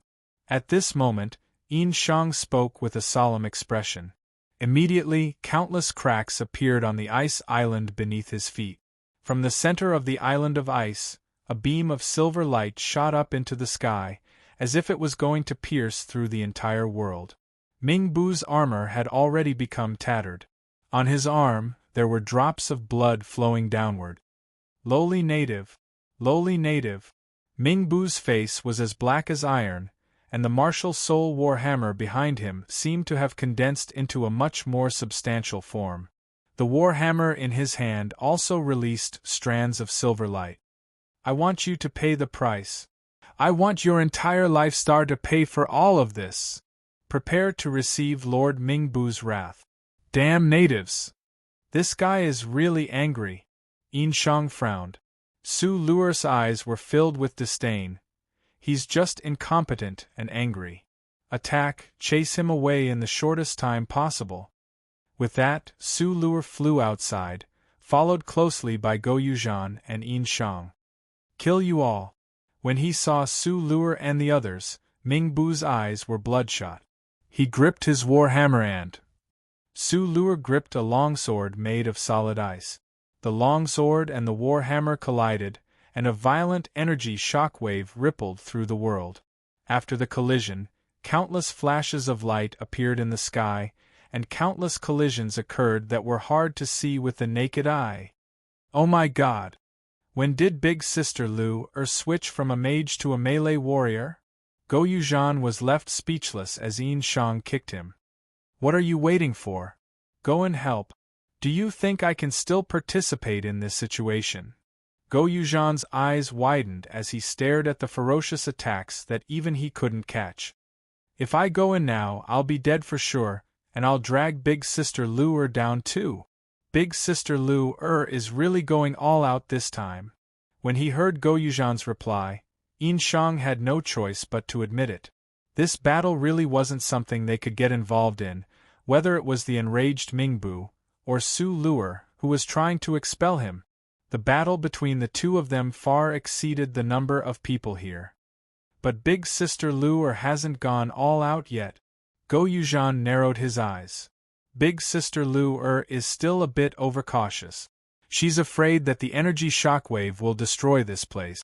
She can't be as carefree as that outsider. What should we do? Yin Shang frowned. You stay here. Wu Di, you brat, come with me. Go Yuzhan patted Yin Shang on the shoulder. Even though this wasn't a battle they could participate in, they had to do what they could. Martial uncle, where are we going? Wu Di, who was being dragged away by Go Yuzhan, looked confused. After a few minutes, Go Yuzhan stopped in midair. He looked at the afterimages still clashing in the distance, then bit his finger hard and rubbed it between his eyebrows. In the blink of an eye, the seal on Go Yuzhan's body was broken. A wisp of azure light descended from the sky and poured into the space between his eyebrows. Go Yuzhan donned a dazzling ancient general's armor. The minister of the right had possessed him. You go in. Go Yuzhan gestured at Wu Di. Wu Di froze, but Go Yuzhan kicked him to the ground. If I fall over, remember to catch me. You absolutely can't let the energy shockwave destroy Earth, understand? With that, Go Yuzhan gnashed his teeth. Open. Surging astral energy was released from Go Yuzhan's arm. His arm trembled violently as a layer of blue defensive barrier enveloped the entire Earth. So long as the humans of Earth looked up, they'd see the crystalline blue barrier. Once he was done, Go Yuzhan gnashed his teeth, looked up into the sky, and shouted. Yin Shang. Big Sister Luer. In the sky above the sea, Yin Shang, who was millions of miles away, seemed to have received a telepathic message. He looked into the distance and saw the existence of this barrier. Ahog! Yin Shang froze. He'd enveloped the entire planet. Go Yuzhan was preparing to single-handedly resist the energy shockwave from Su Luer and Mingbu's battle. Was he crazy? After a brief moment of terror, Yin Shang took a deep breath. I understand. Ahog, you'd better hold on. With that, Yin Shang bit his finger and rubbed it between his eyebrows. Immediately, the pure power of the stars poured into the space between his eyebrows. Big Sister Luer. Let's go all out. Yin Shang's entire body flowed with astral light. Su Luer, who'd been fighting Mingbu, was struck by the warhammer and coughed up a mouthful of blood. Remember, Su Luer also had the hollow ore set. It was easy to imagine how powerful that attack was. Native. I acknowledge you. Mingbu gripped his warhammer, his eyes filled with arrogance. You should be proud of yourself for being able to fight me to this extent as a cosmic system. Unfortunately, a cosmic system is still a cosmic system. No matter how. Do you think I'm just doing a warm-up exercise with you?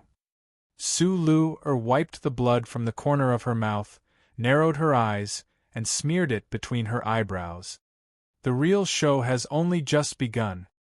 Chapter 25:17. The wind was bone-chilling. Mingbu stood in the air with his warhammer in hand, feeling the biting cold wind brush against his face. Begin? Do you natives have any other tricks up your sleeves? Mingbu laughed disdainfully. He didn't forget to use his own cosmic energy to heal his wounds. Using cosmic energy to heal wounds was a bit extravagant.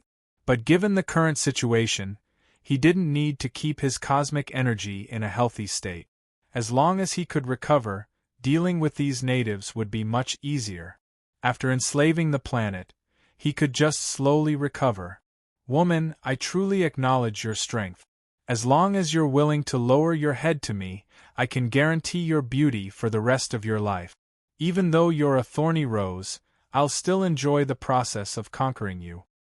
Mingbu squinted his eyes and smiled. You really talk a lot. I don't like people who talk a lot. Then what can you do? Mingbu's eyes were filled with disdain. The difference between the cosmic and cosmic levels is like the difference between heaven and earth. No matter how hard you try, what can you do? In the end, you'll still be conquered by me. I'm really curious. What makes you so confident? Su Lu shook her head silently. Of course it's strength. Ming Bu smiled. Are you sure? Su Lu shrugged. To be honest, your bit of strength is nothing. At least I'm stronger than you, Ming Bu muttered. Maybe. With that, Su Lu didn't retort. She just quietly let go of the ice sword. The ice sword fell from her hand onto the ice island. It broke into several pieces. You gave up? Ming Bu laughed. How did you know I gave up? Su Lu tilted her head. Never mind, what's the point of telling you all this? Boom! Su Lu unleashed a berserk aura of ice. The ice breath she released this time was on a completely different level from the ice breath she had released before. The biting cold aura whistled past. Standing at the mouth of the ice aura, Ming Bu also felt the bone-piercing cold. You can't possibly think that you're my match. Ha! Faced with Ming Bu's arrogance, Su Lu couldn't be bothered to waste her breath on him. The blood on his forehead lit up. Immediately, starlight poured into her forehead from the void above. The azure starry battle robe was draped over her back, and the cloak fluttered along with the howling icy breath. He raised his palm. A brand new ice sword condensed in her palm.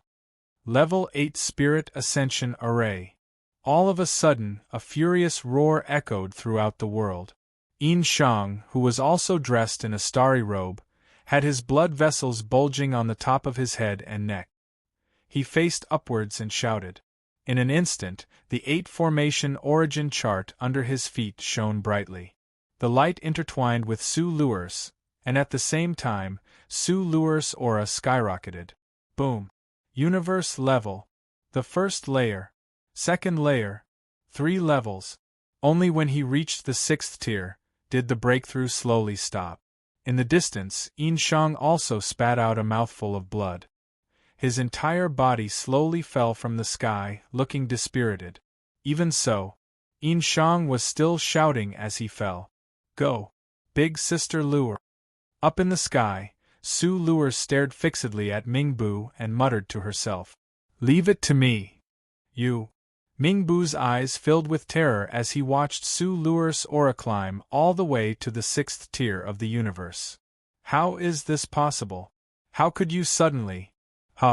So what if you're at the 6th tier of the universe? In my 9th tier. Before Ming Bu could finish his sentence, his chest suffered a heavy blow. Only then did he realize that Su Lu had arrived in front of him at some point. The ice sword had pierced right through his chest. 9th tier? Is it that strong? Her cold voice made him feel as if he'd fallen into an icy cavern. Ming Bu stared at his chest in shock. Just as he was about to swing his warhammer, Su Lu let go of the ice sword, tapped the air with the tip of her foot, and snapped her fingers. Instantly, an iceberg several times the size of the ice island fell from the sky above Ming Bu's head. The iceberg fell like a comet. Ming Bu's eyes were filled with terror. The war hammer in his hand instantly grew countless times larger, and he swung it at the iceberg. His hammer fell. The iceberg instantly shattered into countless ice crystals, dazzling in the sunlight. Ha ha ha ha! What can you do to me? So this is your trump card, huh? But Ming Bu, who just shattered an iceberg, subconsciously laughed wantonly, but to his surprise. Did you misunderstand something? Actually, I just pinched it for fun. As soon as Su Lu spoke, Ming Bu saw countless icebergs of the same size as the one he'd just used to attack him from all directions. In the middle of all these icebergs was an icy star the size of a small planet. Impossible! This is impossible. Just how much control did she have to do this? She was only at the cosmic system level.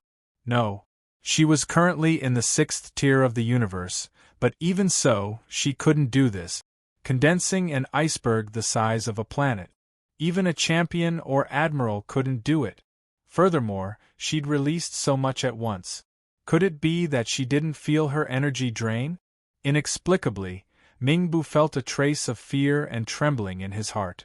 These natives were too terrifying. The people here felt different from the people of the universe. He gripped his war hammer tightly. Mingbu smashed his hammer at the countless icebergs above his head. After destroying these icebergs, he got into the spaceship without any hesitation. Natives, don't think you've won.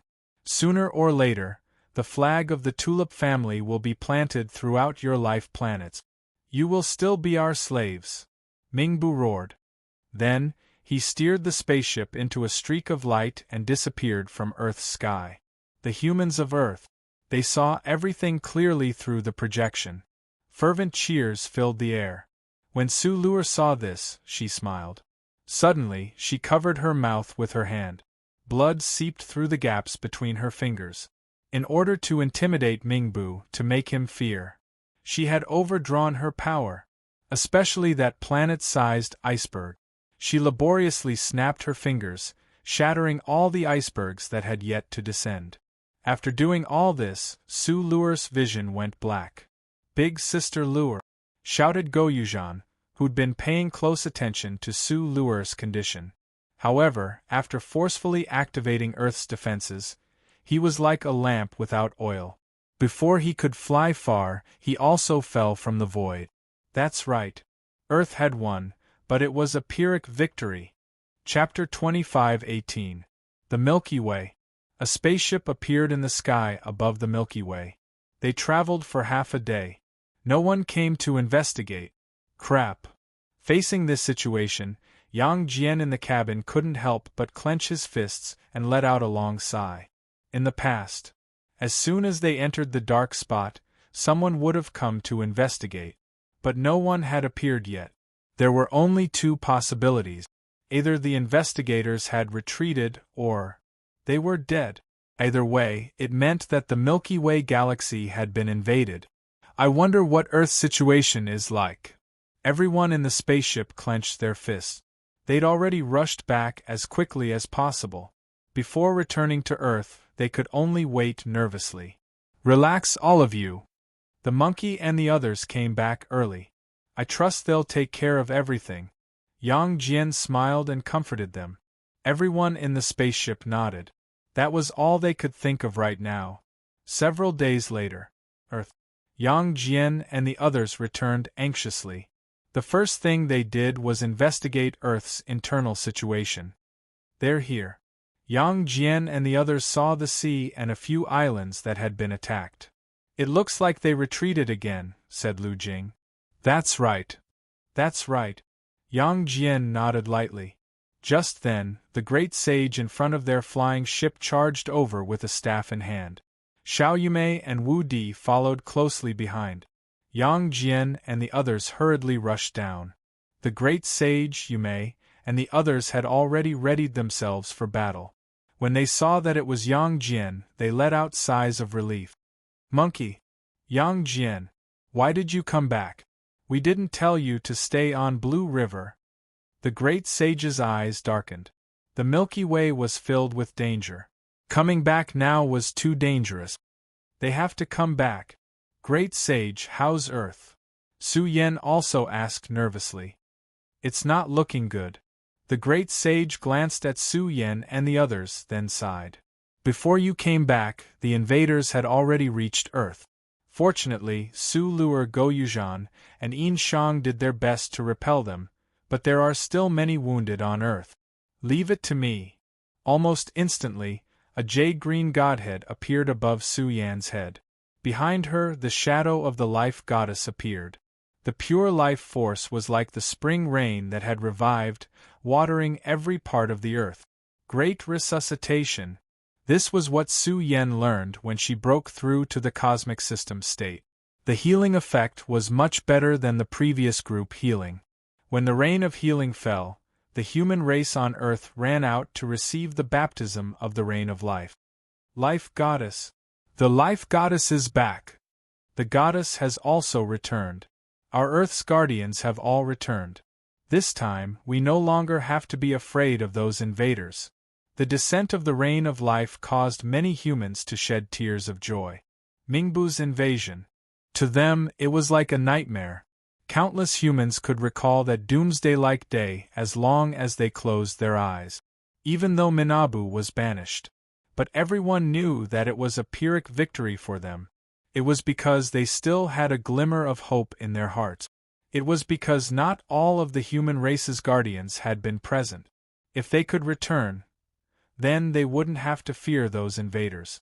In their anticipation, they welcomed the return of the first batch of guardians, with the great sage as their leader. In the hearts of the Chinese, the great sage was the god of war. They all knew that the great sage had once wreaked havoc in the heavenly court, and was given the title of victorious fighting Buddha. His return was like a stimulant to the human race, making them feel slightly more at ease. This time, Su Yen had returned to release the rain of recovery. This filled all of humanity with confidence. The entire human race rejoiced. They were so excited that the invaders would no longer be a threat to Earth. Little did they know. It should be fine now. About a few minutes later, Su Yen retracted the life goddess. Everyone here could feel the jubilation of the human race on Earth. However, Yang Jian and the others' hearts were heavy. Let's go back. Let's go. They arrived in front of a sickbed. Su Yen released her life force to treat Su Lu and the others. The life goddess wasn't saying this for nothing. The three of them, who had been unconscious for days, opened their eyes a few hours after Su Yen made her move. Lil Yen, you're back. Su Lu smiled as soon as she saw Su Yen. Sister. Su Yen pursed her lips. You've worked hard. It wasn't hard at all, said Su Lu with a smile. She glanced at the others in the room. You're all back. Everyone nodded silently. When they saw Su Lu's pale face, their hearts sank. I've done everything I could. I'll leave the rest to you guys. I still have to go back and make some soup for Yuan Hong. Su Lu struggled to get up from the bed, but suddenly, a pair of hands supported her. You're still injured. Can you rest well? Yuan Hong, exclaimed Su Lu. Why are you here? He caught me. The youth pointed at the great sage. The great sage glared at him. So what if he caught you? Do you know who she is? In your previous life. Never mind, I can't be bothered to talk to you about this. In any case, I'm telling you, brat, treat Lil Sis Lu better. If you keep acting cocky, don't blame me for beating you up. Don't blame him. He probably hasn't remembered yet, said Su Lu gently. I actually remember. The youth scratched his head. You remember? Exclaimed Su Lu. The youth nodded silently, then rubbed his nose. When you were unconscious, I suddenly remembered everything. Yuan Hong. Su Lu hugged the youth's neck in surprise. Everyone in the room subconsciously smiled. They all knew what had happened to these two. Just then, Yin Shang and Go Yuzhan left the bed. They pointed outside the bed. Everyone immediately understood and slowly retreated from the room, leaving Su Lu and the awakened Yuan Hong alone. You guys are finally back. As soon as they left the ward, Go Yuzhan glared at them.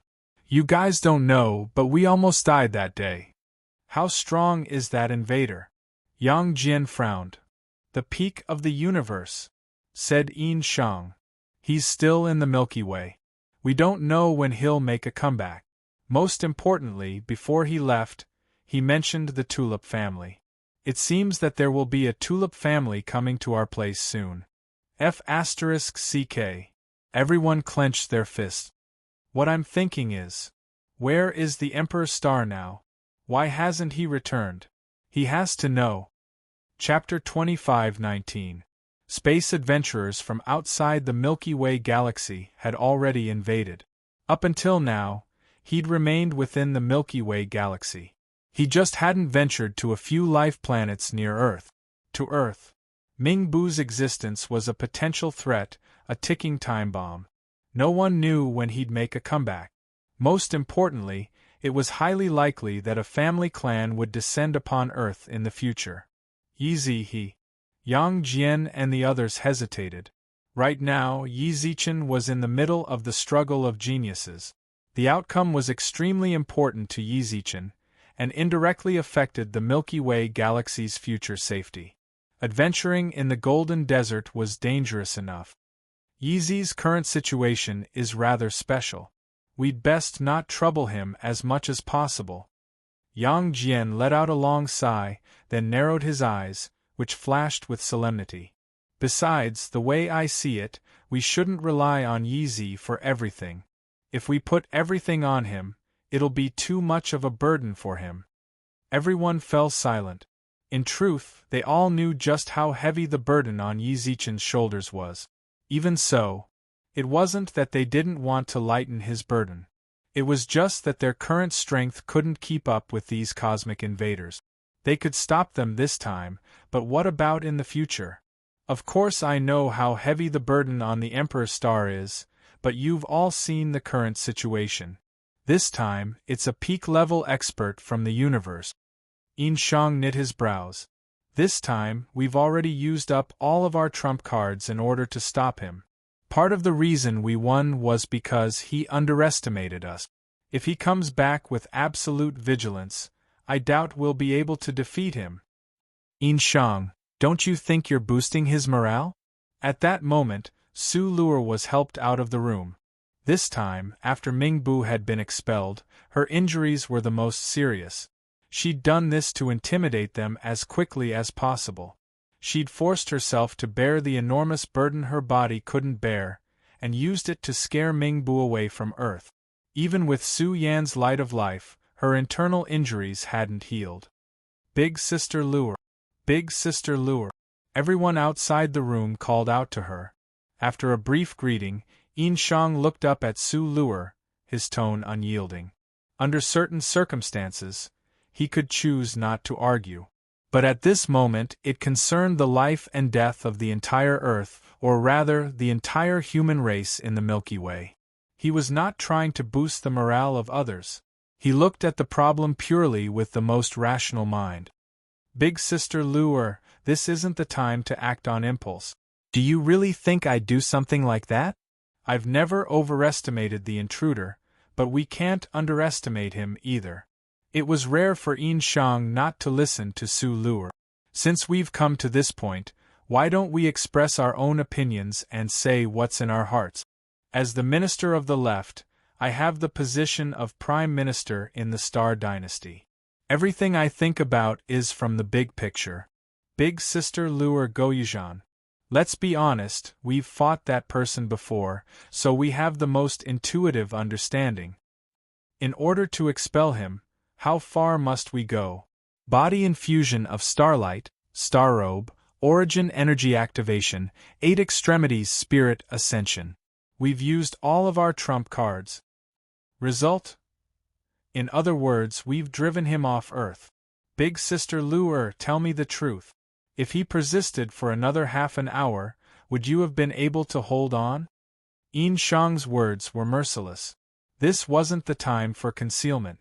They needed a rational person to step forward, shatter their fantasies, and expose the bloody truth to the world.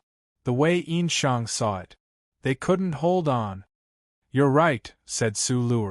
That foreign invader is very strong, but perhaps you're a scholar, while I'm a warrior. Our ways of thinking are different. I won't deny that your way of thinking is correct, but you can't say I'm wrong either. Just because he's a strong enemy, we're afraid. Do you think that's right? We're counting on Yi Zichen to handle everything. Isn't he tired? The auxiliary stars exist to share the Emperor Star's burdens. We can't ask the Emperor Star to handle every problem. If we let the Emperor Star handle everything, what's the point of having an auxiliary star? That's not what I meant, shouted Yin Shang. I know that's not what you meant. You should also understand what I'm trying to say. Su Luo didn't budge an inch. I'll say it now. If he dares come again, I'll beat him up just the same. If he comes, I'll beat him up once. If he comes 100 times, I'll beat him up 100 times. If he comes to a family clan, I'll beat them up. If he comes to a planet, I'll beat them up. If you insist on using our position as auxiliary stars, then Go Yuzhan and I should be in charge of fighting against outsiders. We should be the ones to decide when the invader appears. You're a civil official. You should handle internal affairs properly. Big Sister Luer, aren't you being a bit too dictatorial? Yin Shang frowned. Yin Shang, I'm not dictatorial. Su Lu Er's gaze suddenly softened. She patted Yin Shang on the shoulder. Please think about it. If the entire planet's armed forces were afraid, would the planet even be able to survive? I'm just protecting the martial star's bottom line. I'm not intentionally opposing you, nor am I saying you're wrong. But I'm not wrong either. With that, Su Lu Er's gaze darkened. From now on, I'll be in charge of training any master of the stars or citizen of the stars who wish to join the army. Yin Shang will control all civil officials. Everyone, go about your duties, do what we should, and don't cause any more trouble for the Emperor planet. Even though I don't really like that brat. But I can sense that he's really having a hard time. There's one more important thing. Suddenly, Su Lu raised her voice. Take this opportunity to make it clear to the people of Earth that this world doesn't just need us. More importantly, they need us. If our planet's overall strength is strong, there won't be any invaders. Why would they invade us now? It's because we're weak. As for this, let Yin Shang handle it, little sister. Su Lu glanced at Su Yan. You should go as well. You're the most popular person on Earth, so if you go, the results might be better. As for the defense of the planet, leave it to me. Chapter 25:20. Leave it to me. It was just 3 simple words, but they carried the heavy responsibility of the entire life star. Su Luer's tone was resolute and forceful. Surrendering without a fight wasn't in her character. She naturally knew that Yin Shang didn't think that way either. If he wanted to surrender, then he wasn't worthy of being the head of the 4 auxiliary stars. It was undeniable that the Milky Way galaxy was on the brink of destruction. The appearance of the foreign invaders threw the entire world into a state of panic. Even experts like them, who stood at the peak of the Milky Way galaxy, felt unprecedented pressure. The universe. It was simply too vast. Once upon a time, they could look down on the power of heaven and earth. But now they had nothing to be proud of. In fact, they were rather pitiful. Cosmic level. They didn't even have cosmic level experts. Just Mingbu alone was enough to make Su Luer and the others feel strained. One could imagine how terrible things would be if his family came. Su Luer naturally understood all this. It was just that she didn't want to rely on Yi Zichen for everything. If she had to rely on Yi Zichen for everything, then what was the point of the Milky Way galaxy's existence? If she didn't think about improving herself, she'd just put all the pressure on Yi Zichen. They were bound together for good or ill. Wasn't this sort of galaxy a bit too pitiful? Yin Shang, there's really no need for us to hide things from the humans of Earth. We have to tell them the truth. Su Luer muttered to herself for a moment, then said earnestly, They can't grow up while living in the harbor. We have to know the danger they're facing. We can help them resist it, but we also have to let them know the truth. Actually, I think the invader came at the right time. I've always wanted to find a time to tell them everything, but I never felt like the right time was right. This is the perfect opportunity.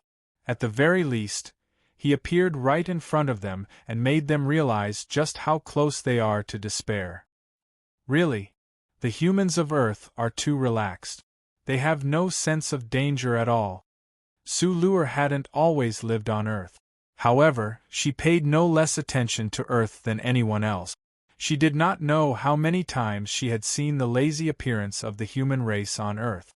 There were clearly ferocious beasts outside, and those ferocious beasts were deliberately left behind to spur the human race on, but she did not expect that the effect would not be particularly good. Perhaps in their eyes, no matter how dangerous the situation was, there were guardians who could guarantee their safety. It was because of this mentality. That was why so many people here had started to slack off. Even if the world had changed, they wouldn't make any changes. This was a very good opportunity.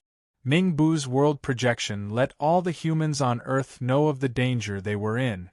They could take advantage of this moment to explain everything to the humans here. Big Sister Luer, that's not a good idea.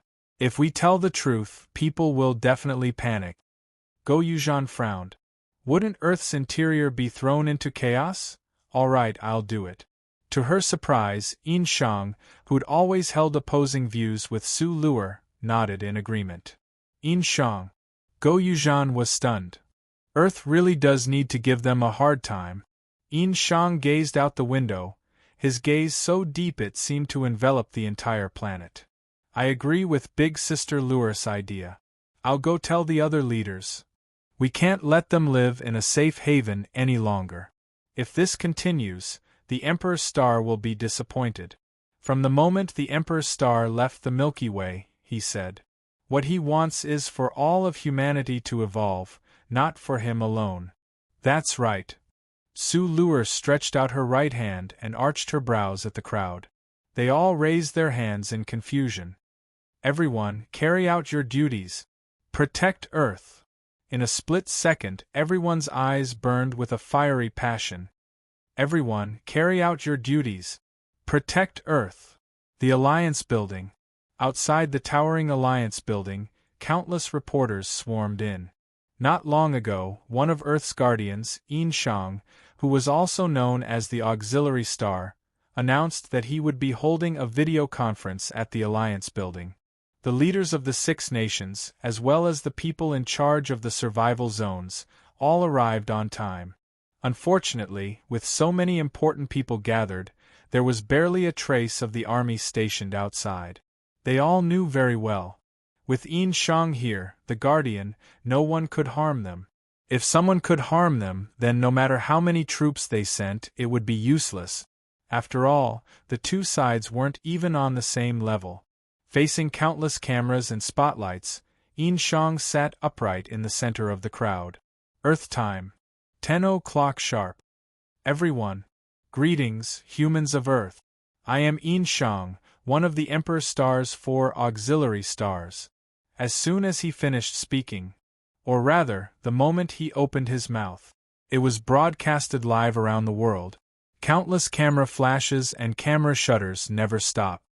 Not long ago, our Earth suffered a fatal blow. The universe's foreign invaders invaded our home. As Earth's guardians, we must do our utmost to protect our homeland. We were very lucky. With the efforts of countless people, we expelled the invaders in exchange for peace forged on Earth. Unfortunately, I have to say something that will make one's heart ache. Peace is short-lived. The leaders of the 6 countries and the person in charge of the survival zone all had the same expression. They already knew all of this in advance. This was also the result of mutual discussion, allowing them to convene this global conference. Guardian Yin, what did you mean by that? Short-lived? Will Earth encounter something similar in the future? If it does, you Guardians can still protect us humans, right? The reporter below asked. Yin Shang glanced at him and laughed softly. I'm sorry. We only expelled the outer space invaders, not killed them. As for when they will make a comeback, we aren't very clear. And I need to make it clear to you, in the future, Earth may encounter even more serious dangers. Why? A white man among the reporters screamed. As Guardians, your job is to ensure our safety. Why didn't you kill him? You're still waiting for him to make a comeback. Go kill him now. The entire hall was filled with the reporter's scream. Yin Shang narrowed his eyes and glanced at him. His tone was filled with indescribable coldness. Are you ordering me? Chapter 25-21. When the reporter's voice fell, in fact, in his heart, he had already realized that he had not controlled his emotions well. What was this place? The building of the Human Alliance. It was the gathering place of the leaders of the human race on Earth. It was the place where countless rulers and managers of the human race were gathered. The conference here represented the highest level of the human race on Earth. The content of the conference would be open to the whole world. Even though he had revealed his true emotions just now, his heart was indeed filled with fear. Even so, he should not show it at this time. He could have invited 2 or 3 of his friends to a pub or his family to vent his emotions after the conference. Not like this. More importantly, one of the guardians of Earth would be attending this conference. The head of the 4 auxiliary stars, Yin Shang, the left auxiliary star. He was being questioned by Yin Shang. "Reporter, may I ask if you are questioning me? Did you sound like you were criticizing me? Are you venting your emotions on me?" The questions that followed made the reporter break out in a cold sweat. Countless cameras were pointed at him. They were all waiting for the reporter's answer. Looking at his former colleagues, or rather, his peers, the reporter who was being questioned knew very well that the emotions he had shown just now were actually the thoughts in their hearts. It was just that they did not say it out loud. He could not control himself and blurted it out. Now, he had become the target of public criticism. Damn it! The reporter could not help but curse in his heart. In fact, he knew very well in his heart that the moment he said those words, he could no longer keep his job, which had a decent salary. Since he could not keep his job, he had no choice but to give up. He was sure that countless people in this live broadcast had the same thoughts as him. "Is there anything wrong with what I said?" The reporter threw his camera to the ground and looked straight at Yin Shang. "You are the guardians of Earth. If you cannot even protect Earth, what right do you have to have such a title? Such an incompetent person is not worthy of being a guardian." "Excuse me, are you a warrior?" Yin Shang asked. "Yes." "What level?" "Advanced warrior." The reporter raised his head arrogantly. The current Earth had a clear classification of warriors: apprentice level, beginner level, warrior, intermediate warrior, advanced martial artist, Earth immortal. In other words, the current high-level martial artists could already be compared to the half-immortals before the world changed. This was already a very high-level combat power. He was also one of the best of the human race. He also relied on his own strength to get to the level where he could enter the alliance building to conduct interviews. He was very proud of everything he had now. In the face of the reporter's reply, Yin Shang's expression remained unchanged. He silently looked at the reporter. "Then, may I ask how many dire beasts you have killed? What is the highest level of dire beast?" "Thousands." The reporter did not hesitate. "The highest level of dire beast. I once killed a dire beast that was about to enter the Earth God level." "How much?" This time, the reporter was not as arrogant as before. He hesitated for a while before speaking. "1. So what? You can ask anyone here if they have killed any Earth immortal level ferocious beast. Don't even talk about killing it, just seeing it would scare you." The reporter scanned his surroundings. Countless people subconsciously lowered their heads when they met his gaze. Indeed, among them, most of them were just beginner warriors. They were not qualified to fight an Earth god. "Then I have another question. If you were to kill a human immortal level beast, would you be confident?" Yin Shang asked. "How is that possible?" The reporter panicked. Yin Shang's question was simply nonsense. How could a high-level martial artist kill a human immortal level beast? "You can't, right?" Yin Shang narrowed his eyes. "Then do you know how many dire beasts I have killed? Do you know how many humans with human intelligence I have killed? Do you know what the highest level of enemy I have killed is?" "I don't care what you do," the reporter rebuked. "Let me tell you right here. The number of dire beasts and demons I have killed is more than 7 digits, maybe even more. 8 digits, 9 digits, that is no longer important to me. Anyway, I have killed a lot. The highest level I have killed is an Imperial Emperor. I helped the Emperor Star kill a God Emperor. Do you know what a God Emperor is? It is more than 10 levels higher than the Earth God level you mentioned." Yin Shang's tone was calm. These records were all from a long time ago. If he could totally kill a cosmic system state now. It was just that he had never encountered such an enemy. Why are you telling me all this? To show off your power? The reporter yelled. I feel sorry for your thoughts. Yin Shang sneered. I'm just telling you the truth. I have more combat experience than you. I'm at a higher level and have a clearer judgment of the current situation than you. You just said that you have no chance of winning against a human immortal level beast. Then we are facing the same situation as you, or worse. Because he is a human and has human intelligence, and he comes from the universe. So you guys retreated. Is this your courage as a guardian? The reporter sneered. Yin Shang didn't refute his accusation. That's right. The stronger you are, the more you know how precious life is. I know I am no match for him. I won't be so arrogant as to promise you that we can kill him. And may I ask, did we admit that we are the guardians of Earth? Yin Shang's lips curled into a smile. Are we the ones who talk about these non-existent titles? It's you people who forcefully put this title on us. Because we have a certain level of power, we are willing to shoulder the responsibility of protecting you, but that doesn't mean we have to do it. Do you know? In the Milky Way galaxy, humans don't just exist on Earth. Immortal Planet, Divine Planet, and many other planets have humans. We can protect you, or we can abandon you. It doesn't really matter to us. I've never felt like a savior. I protect you guys because I'm kind. If I don't protect you, what can you do to me? Use your resentment to kill me? Do you think that's possible? Funny? The reporter didn't know what to say. At this moment, he simply couldn't find any words to refute.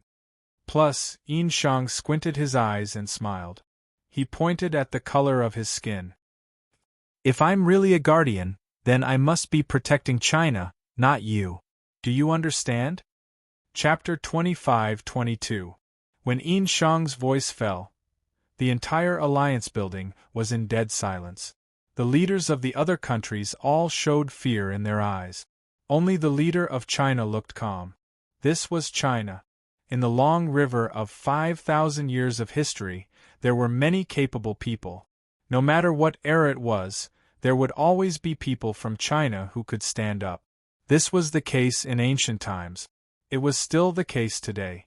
Looking at the leaders of the other countries, the strongest among them was only at the sky immortal level according to China's investigation data. Their strength might be not bad. But compared to the guardians of China, the difference was too big. Not to mention others, which of these Earth guardians didn't come from China? He was the leader. Of course he was proud. But the current situation was special. Yin Shang had already told these leaders in advance that the invasion of the universe was a matter of life and death for the human race. He didn't care about the other people. China couldn't be destroyed. Mr. Guardian. Before the Chinese leader could speak, the leaders of the other countries spoke up one after another. You were just joking, right? Mr. Guardian, I believe that with your strength, you have the entire human race in your heart, right? Haha, that's right. Mr. Guardian must be joking. Who invited this reporter just now? Drag him out and destroy him with a laser gun. The leaders placed all the blame on the reporter. As soon as the words fell, people rushed out. These people were all high-level warriors, the top warriors of the human race. The reporter's face instantly turned as white as paper. His eyes were filled with fear as he looked at the people rushing towards him. Forget it. At this moment, Yin Shang silently shook his head.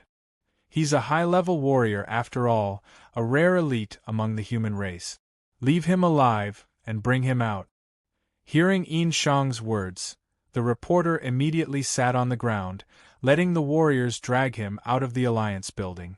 At this moment, Yin Shang slowly spoke. What I said just now could be a joke, or it could be the truth. Mr. Guardian, the invasion of the universe's alien races has given us a headache, but even so, we are still actively responding. As soon as Yin Shang's voice fell, the leaders all sighed. Actively responding, this meant that the Guardians hadn't given up on them. But even if we do this, it doesn't mean that we humans can slack off. Yin Shang suddenly changed the topic. The main topic of this meeting is also this matter. I saw the laziness of us humans on Earth.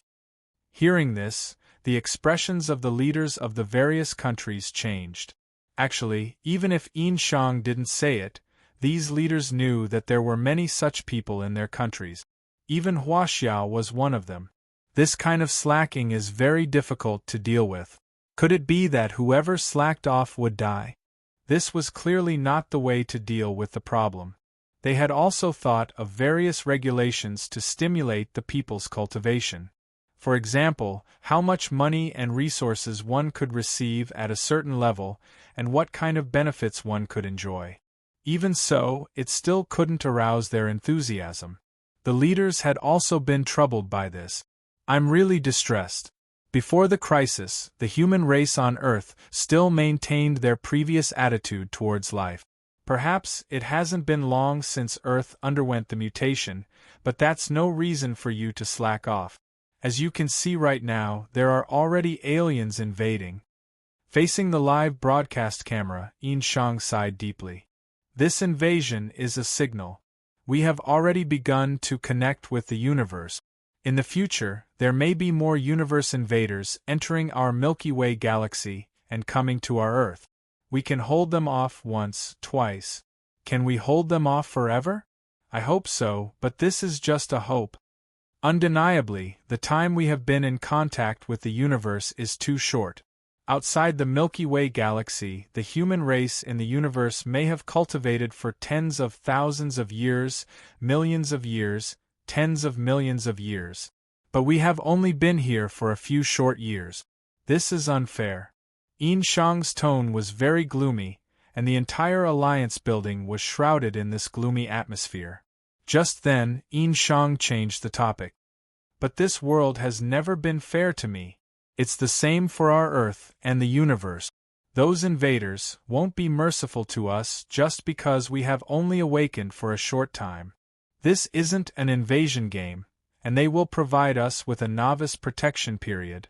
They know that we are weak. They will pounce on us like wolves and dogs, exploit us, enslave us, and make us their livestock. Inexplicably, the eyes of the Chinese leader turned red. In this aspect, he could empathize with them the most. Countless Chinese compatriots sitting in front of the TV also had red eyes. This was because China had experienced all of this before, and those invaders were standing in the alliance building. Although the invasion of the past had been washed away by time. But in the hearts of the Chinese people, this was a memory that could never be erased. If we don't want to be invaded, we must stand up. There isn't much time left for us to begin with. Why are you still slacking and wasting? Do we really have to wait for the universe's aliens to fly their spaceships right in front of our faces before we can wake up? But, at this moment, another reporter in the Alliance building frowned. Mr. Guardian, as you just said, even the high and mighty you don't have full confidence in defeating the invaders. Even someone as high and mighty as you doesn't have full confidence in defeating the invaders. We are more than 10 levels below you, so how can we possibly catch up to you? It's not too late to wake up now. Yin Shang smiled at the reporter. If you don't work hard, then you will forever be weak. If you work hard, then there is a chance of survival. We will do our best to buy time for you. Even if we die a horrible death, we won't give up on you, as long as you are willing to work hard. But if you continue to slack off, I can only apologize to you. We will give up on you, because we can't see any hope in you. Right here, I declare. When the invaders really leave us with no way to defend against them, we will not give up on any hard-working Earthlings. We have spaceships and survival bases, but the number is limited. Those who slack off will be abandoned outside, including China. Yin Shang turned back and looked at the Chinese leader. If the Emperor Star sees the citizens of China slacking off to this extent, I believe he will be heartbroken. Emperor Star. The faces of the various leaders suddenly turned cold. Mr. Guardian, may I know where Mr. Yi is now? Emperor Star. Yinshang looked up at the sky outside. He is forging ahead for the entire Milky Way. Chapter 25-23. Forge ahead. If Yi Zichen had heard Yinshang's words, he might have agreed with half of it. His original reason for coming to the universe was naturally for the future of the Milky Way galaxy. He was fighting so that the Milky Way galaxy wouldn't become the slaves of invaders from the other universes. There was no doubt about that. Even if you looked at the current situation, he seemed to be having a pretty good time. If you don't want to be eliminated, then hurry up and retreat from the supply boxes. Put your hands on your head and squat on the ground. Accept the inspection of the Golden Desert's security department. Don't try to resist pointlessly. For the sake of your lives, please hurry up. Reminder: this is not a drill, nor am I telling you cold jokes about the universe. I'll give you 15 seconds. Start counting down now. Several hundred meters away, Shitu used the power of the universe to amplify his voice without any hesitation. Half a year passed in the blink of an eye. During this period of time, Yi Zichen's team had a clear goal: to clear the supply boxes. During this half a year, they'd already cleared over 100 supply boxes. They had already cleared over 100 supply boxes. It could be said that Yi Zichen's team obtained the most resources from the elimination zone in this round's elimination round. Simply put, they were filthy rich. Yet, because of their wealth, the participants of the elimination round were jealous of them, but didn't dare to provoke them. It was truly, Yi Zichen and Bai Yu were ridiculously strong. Not long ago, 10 odd teams had teamed up to attack Yi Zichen's team, but in the end, Yi Zichen hadn't even had to fight. Bai Yu alone had swept through all of them. More importantly, the overall strength of these teams was considered to be the best among all the contestants. There were over 20 experts in the 8th level of the universe. There were dozens of experts in the 7th and 6th levels. Even so, it seemed like Bai Yu hadn't even used his full strength when he attacked them. It was all because of that battle. Bai Yu had become famous. Everyone in the Golden Desert knew that there was a female expert with the beauty of a celestial immortal, a bloodthirsty battle maniac. Countless teams were terrified of her. Yi Zichen's team also used that battle to give themselves the title of Justice within the Golden Desert's security department. Anyone who was targeted by the Public Security Department had to be investigated by the Public Security Department. Resist. In that case, I'm sorry, but this elimination round has nothing to do with you. Or rather, you'll have to die here. They couldn't blame Yi Zichen and the others for being cruel. The organizer suggested that one could kill others here without being punished. That was also the reason why Yi Zichen's group was able to threaten the other groups the most. He wanted to live. He would obediently hand over all the valuables on him. He would vomit out whatever he took from the supply box. If he didn't, he would vomit it out on his body. Yi Zichen and company had been doing this for a month. The effect was not bad. At the very least, the income was quite considerable. Yi Zichen and Bai Yu took the lion's share, while the others took the lion's share. Even so, they didn't complain at all. No matter what, they'd come here for nothing. Sure enough, after learning that it was the Public Security Department, the team that was about to start resupplying immediately squatted on the ground. No matter how much they cursed inwardly, they didn't dare to show any displeasure on their faces as they obediently waited for Yi Zichen's team's inspection. Coward. Sidhu curled his lips and took a bite. It wasn't clear if he was doing this on purpose, or if he had stayed here for too long that he could no longer hide his true nature. Whenever he met another group, he would always use a disdainful tone to slander the members of the other group. With that, he ran in front of the supply box and used his cosmic power to inspect it. Yi Ji. There's no shortage of supplies in the supply box. She too trotted over. Even Hu Tu and the others felt disgusted by his respectful manner. For some reason, Ever since Sidhu escaped death from the golden sand lizards and rejoined Yi Zichen's team, he seemed to have changed into a completely different person and followed Yi Zichen's every step. Calling him a servant would be flattering him. Understood. Yi Zichen didn't reveal too much emotion the entire time. He merely nodded. Then, he saw Sidhu run in front of the other group. He reached out his hand towards them.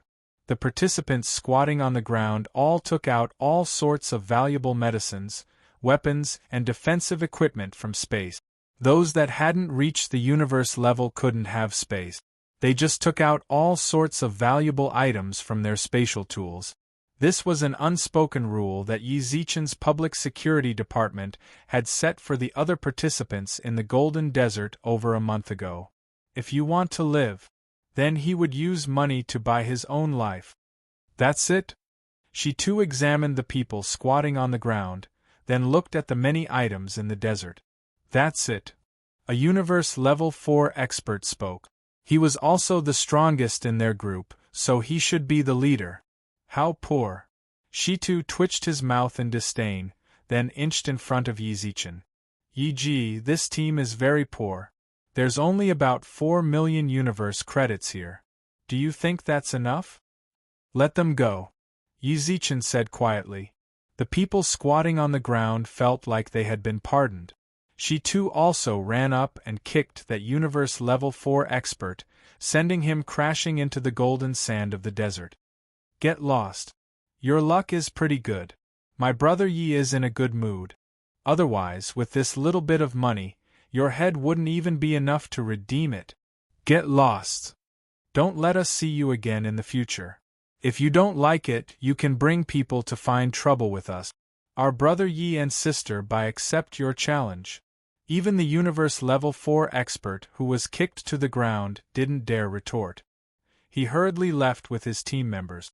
Shitu spat on the ground in disdain, then picked up all of the ransom left behind by the Sand-Face team, and ran in front of Yi Zichen. Yi here. Shitu's attitude towards Yi Zichen was definitely different from when he was facing the others. Yi Zichen looked at him silently. Yi Zichen nodded. Put it down. All right. Shitu chucked all sorts of weapons and armor onto the ground, then ran to the side silently. Shitu. At that moment, Yi Zichen suddenly spoke up. What is it, Yi? Shitu tilted his head in confusion. Are you still going to pretend? Yi Zichen chuckled. Don't you think this is too obvious? Yi, I don't know what you mean, Shitu said stiffly. You don't know? Yi Zichen tilted his head and smiled. Are you really sure? Chapter 25-24. In response to Yi Zichen's question, Yi Zichen nodded. Shitu's eyes were filled with confusion and indignation. Just from the look in his eyes, there was nothing suspicious about it. Yi, what do you mean by that? Don't scare me. Shitu's voice trembled slightly. He looked up pitifully at Yi Zichen, waiting for an answer that would reassure him. Are you sure you want to keep pretending? Yi Zichen squinted. Yi, I don't know what you're talking about. Shitu shook his head forcefully. Although it was obvious that he was trembling inside, he still gritted his teeth and refused to change his words. I'll give you one last chance to confess. No matter how hard Shitu tried, Yi Zichen didn't budge in the slightest. He simply looked at him in silence, his expression indifferent. I didn't do anything wrong. I don't know what to confess. Shitu shook his head. You're really stubborn. When Yi Zichen saw that Shitu still hadn't relented, he slowly raised his hand towards Shitu's head. Almost instantly, everyone held their breaths and stared intently at the space between Yi Zichen and Shitu. Actually, Ling Qiao and the rest also felt that Shitu was a little strange recently. He was completely different from his previous self. In the beginning, although Shitu treated Yi Zichen and Bai Yu with respect, he still maintained the arrogance of a universe-level expert. Right now, even the word groveling would be a form of praise. He was already so lowly that he had no dignity to speak of. The only difference between him and a slave was that there was no slave chip implanted on the back of his neck. Could it be that she too was doing this on purpose? So what was his purpose in doing this? Anyone with a discerning eye could tell that although Yi Zichen and Bai Yu were very strong, they were rather amiable and approachable. Even Tiger Head and the others did not bow and scrape like Shi Tuesday. They treated them very kindly. Shi Tu's flattery didn't make him feel like he was being too friendly. Shi Tu couldn't help but gulp when he saw Yi Zichen's hand reach towards him. He clenched his teeth and clenched his fists. Then, he saw Yi Zichen gently pat his head. I know you're afraid that we'll abandon you again. Actually, there's no need for that. You can just be like before. There's no need for you to be so busy. I'll feel uncomfortable if you work so hard. Yi Zichen chuckled. Everyone understood when they heard this. Only Bai Yu's eyes flashed with a profound light. Hearing this, Shi Tu felt as if he had been pardoned. He slumped to the ground, panting heavily.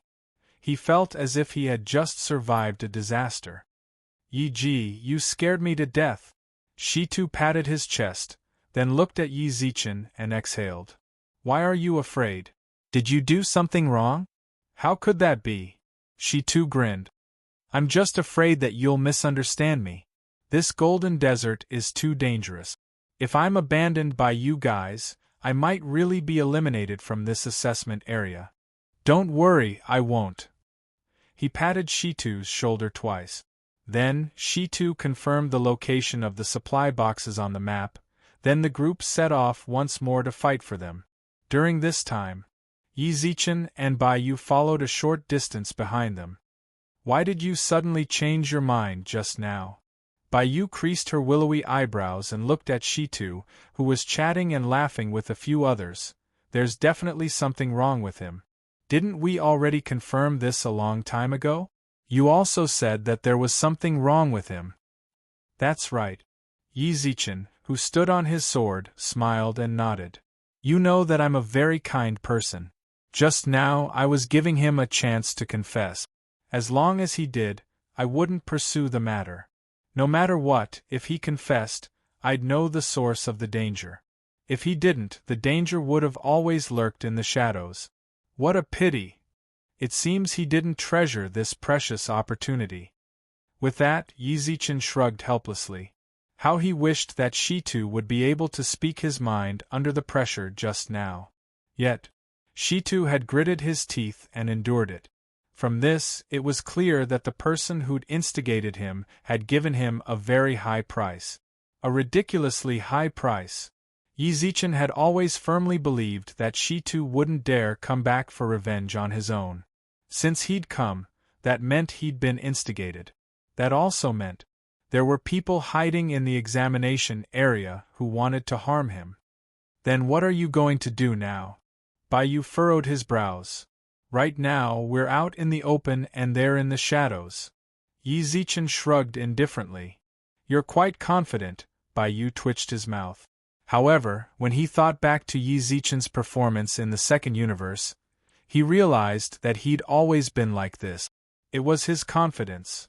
While countless families were struggling to find out what to do, he'd already obtained a life planet as a base. In the future, Bai Yu continued to call out Yi Zichen's name in the second universe out of habit. How do you think this Shi Tu is going to cause trouble for you? He intentionally treated the contestants like that just now, right? He wants them to become enemies with us and gang up on us? Based on his performance, that's right, Yi Zichen nodded with a smile. Yi Zichen nodded with a smile. But I don't think it's that simple. I think that he's just trying to cover it up and divert our attention. Besides, think about it this way. Last time, 10 odd teams came to make trouble for us. In the end, the participants here aren't idiots. They know we're not to be trifled with. Then what exactly is it? Bai Yu frowned. I'm not sure yet, Yi Zichen shrugged. I'm still trying to figure out what he's going to do to me, but I still haven't figured it out. I'll get revenge for you. Suddenly, Bai Yu said something very strange. Yi Zichen was stunned. If something really does happen to you, I'll definitely avenge you and kill him. Bai Yu's eyes blazed with fire. Shi Tu couldn't help but tremble. He subconsciously glanced behind him. Are you cursing me? Yi Zichen shrugged helplessly. Suddenly, his pupils constricted. Before Bai Yu could react, he slapped her with a palm and pushed her back several hundred meters. At the same time, a sandstorm appeared around Yi Zichen. In less than half a breath's time, it swallowed him whole. Chapter 25-25 Sandstorm. The Golden Desert struck fear into the hearts of countless competitors. In the first year of the elimination round, there were actually very few participants who were eliminated or died, and those who died at the hands of others or were eliminated. What truly caused a large number of people to die was this death storm. It was this death storm. Bai Yu, who had been pushed out, almost instantly felt the storm engulf him. The golden sand on the ground was swept up by the death storm. Any grain of sand could pierce through a God-King expert's body. Even though it hit Bai Yu's back, she felt intense pain and the blood in her chest churned. She looked behind her. At that moment she saw the death storm that filled the sky. As for Yi Zichen, he had already been swallowed by the storm and disappeared without a trace. Future! Bai Yu shouted as he looked at the deathly storm. Yi Ji! The other members of the team also panicked when they saw this scene. They watched from afar, but no matter how worried they were, they didn't dare to get close. Death storm. That was a true death storm that could instantly kill a Universe Level 8 expert. They had personally witnessed a Universe Level 8 expert being instantly swallowed by the death storm.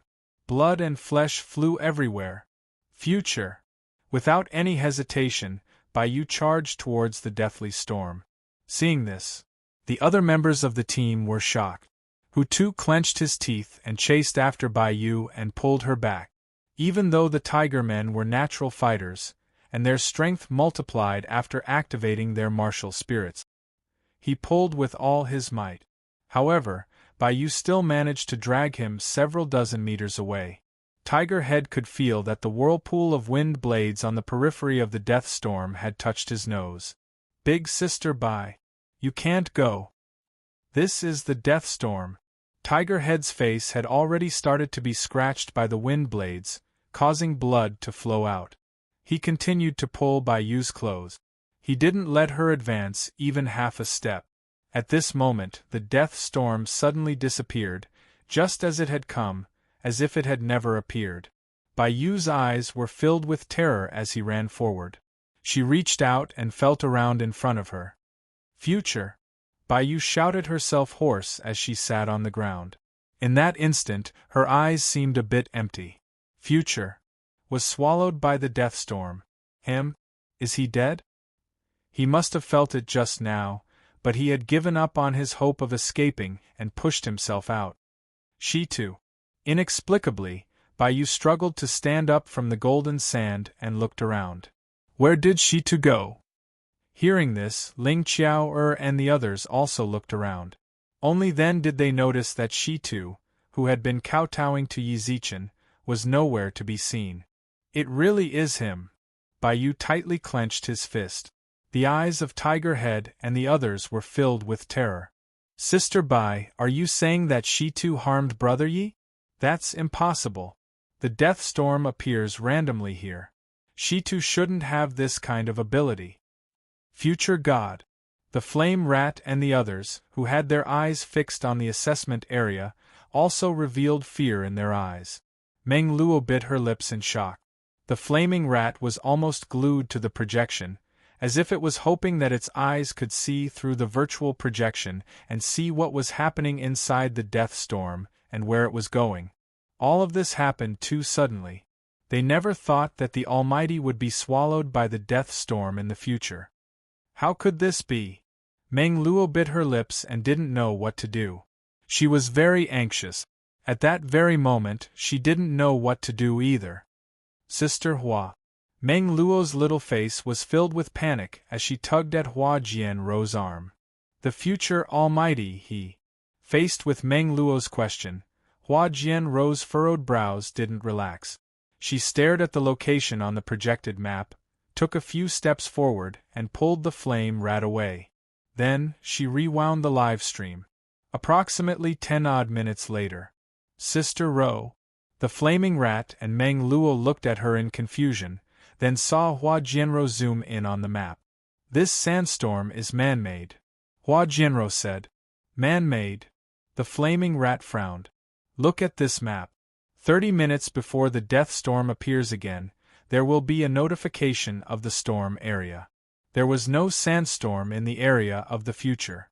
More importantly, according to our observations during this period of time, there was only one random death storm in the entire desert. When the sandstorm was raging in that area, here.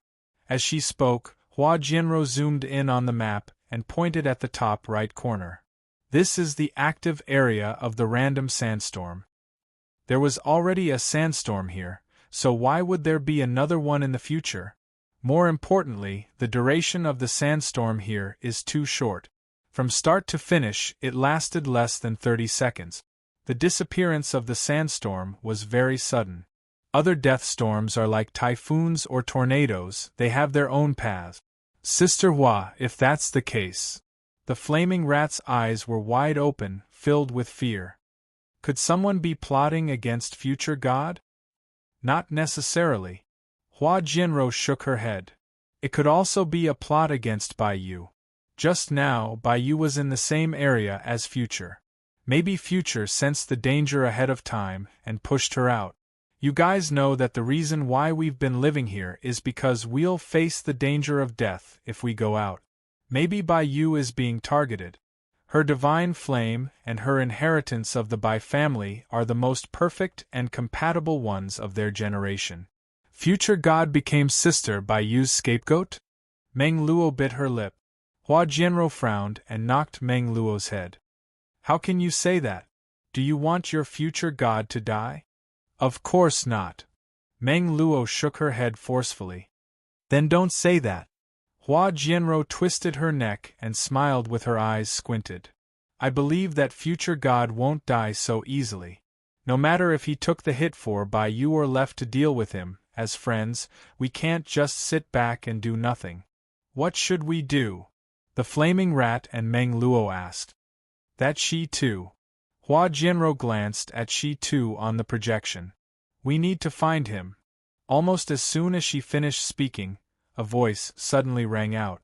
Hua Jianrou's lips curled into a smile again as she shrugged her shoulders. Look, Xiao Bai invited us into the virtual network. Chapter 25-26.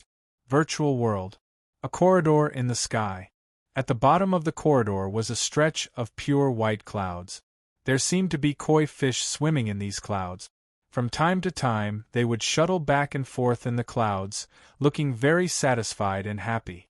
In front of a bench in the corridor, Bai Yu, dressed in white, had her hands on the armrest.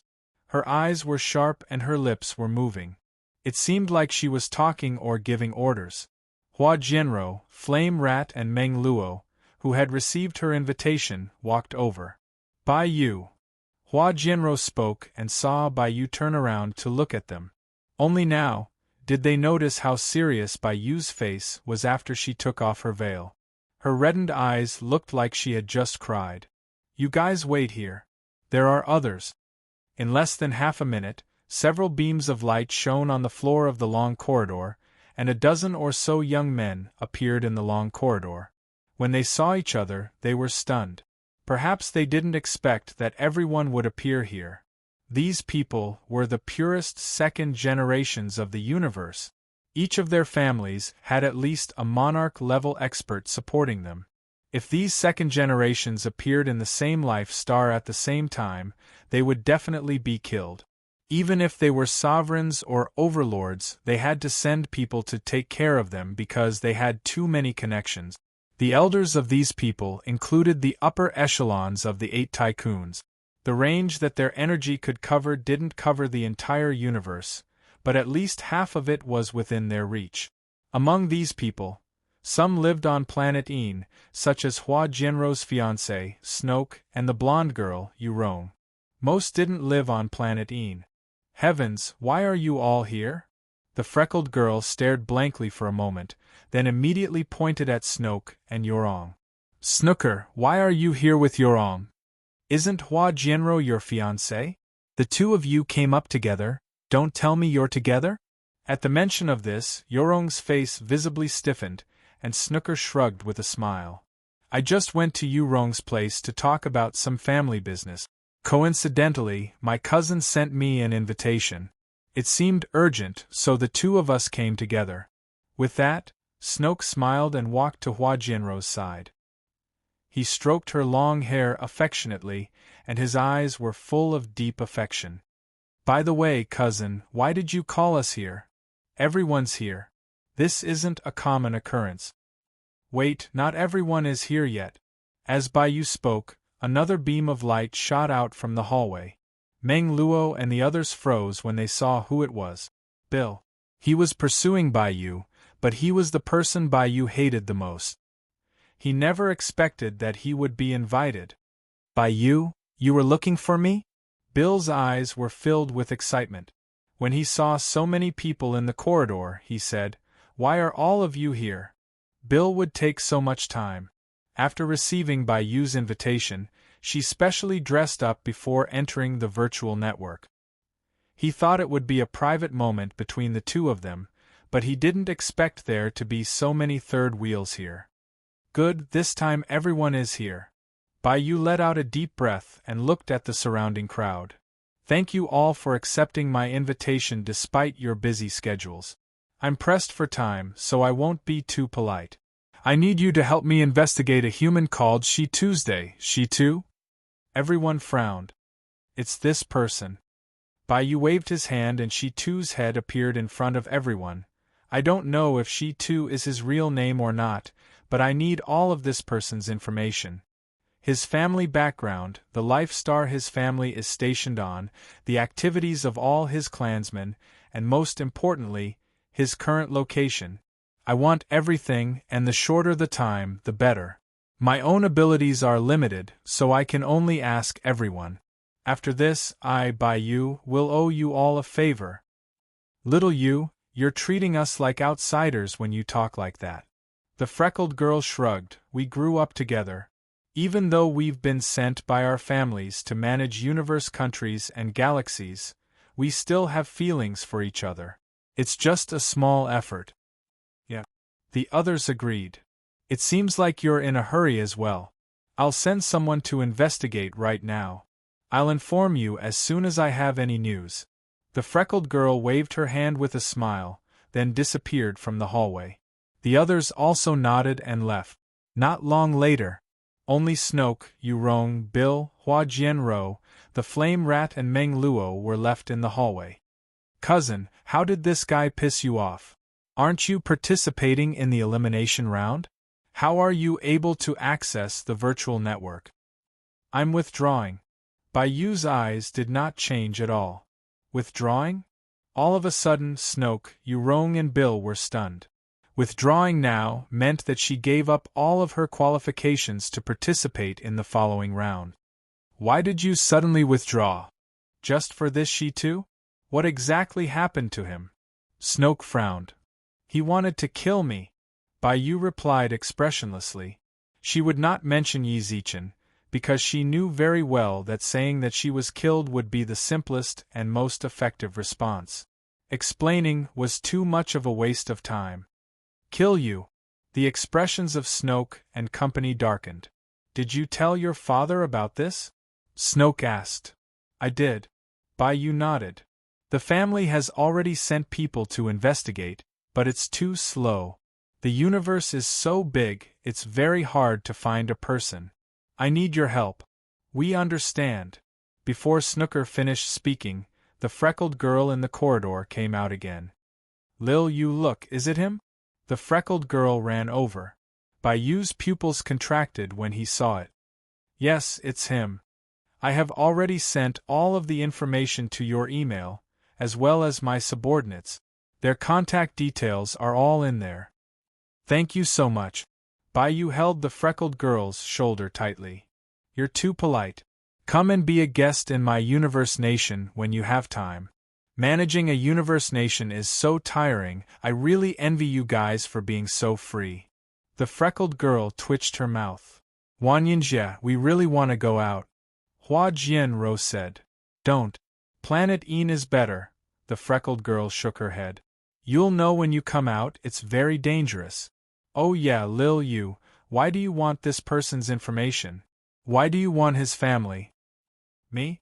For some reason, Baiyu suddenly laughed and let out a long sigh, while white flames flickered in his eyes. I'm going to exterminate his entire family. Chapter 25-27. Baiyu. The moment Baiyu's voice fell, Snooker's eyes were filled with fear and he couldn't help but shout. Exterminate the entire clan. The human race had a clear rule that humans were not allowed to kill each other. The moment Baiyu had this thought, it was already very dangerous. You're crazy. During this period of time, our universe is already very sensitive. You still want to openly kill people and exterminate their entire clan? Snooker furrowed his brows and his eyes were filled with seriousness. I don't agree with your way of thinking. I never needed your approval. Baiyu didn't even look at Snooker's objection. Her eyes flickered with sharpness. Soon after, she hugged the freckled girl. Sister Wanyan, sorry to trouble you. With that, Baiyu turned into a beam of light and disappeared from the virtual world.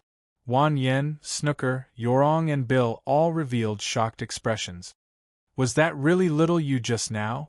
Wanyan couldn't help but open her cherry lips and look in the direction Baiyu left. I haven't seen her in over a decade. She's changed so much? What's wrong with Baiyu? Yorong was also shocked. In their impression, Baiyu was a very taciturn, obedient and considerate girl. No matter the time, her face would always reveal a warm smile, and she would treat everyone with a relaxed attitude. Back then, her family members always said that. Although Baiyu's talent and compatibility were at the peak of the family, her personality wasn't necessarily suitable to inherit the family's inheritance. The fire element was a power attack type element among the heaven and earth elements. Those who could control the fire element, or rather, those who could control the fire element, were all very strong-willed. Baiyu's gentleness made the family very worried about her future. It seems like Uncle Bai will be at ease this time. Miayu. Oh, she's really strong and scary. Wan Yen didn't seem to care about the extermination of her clan and nodded with a smile. Sister Wan Yen, how can you say that? Snooker furrowed his brows. During this period of time, our universe's interior has been very sensitive.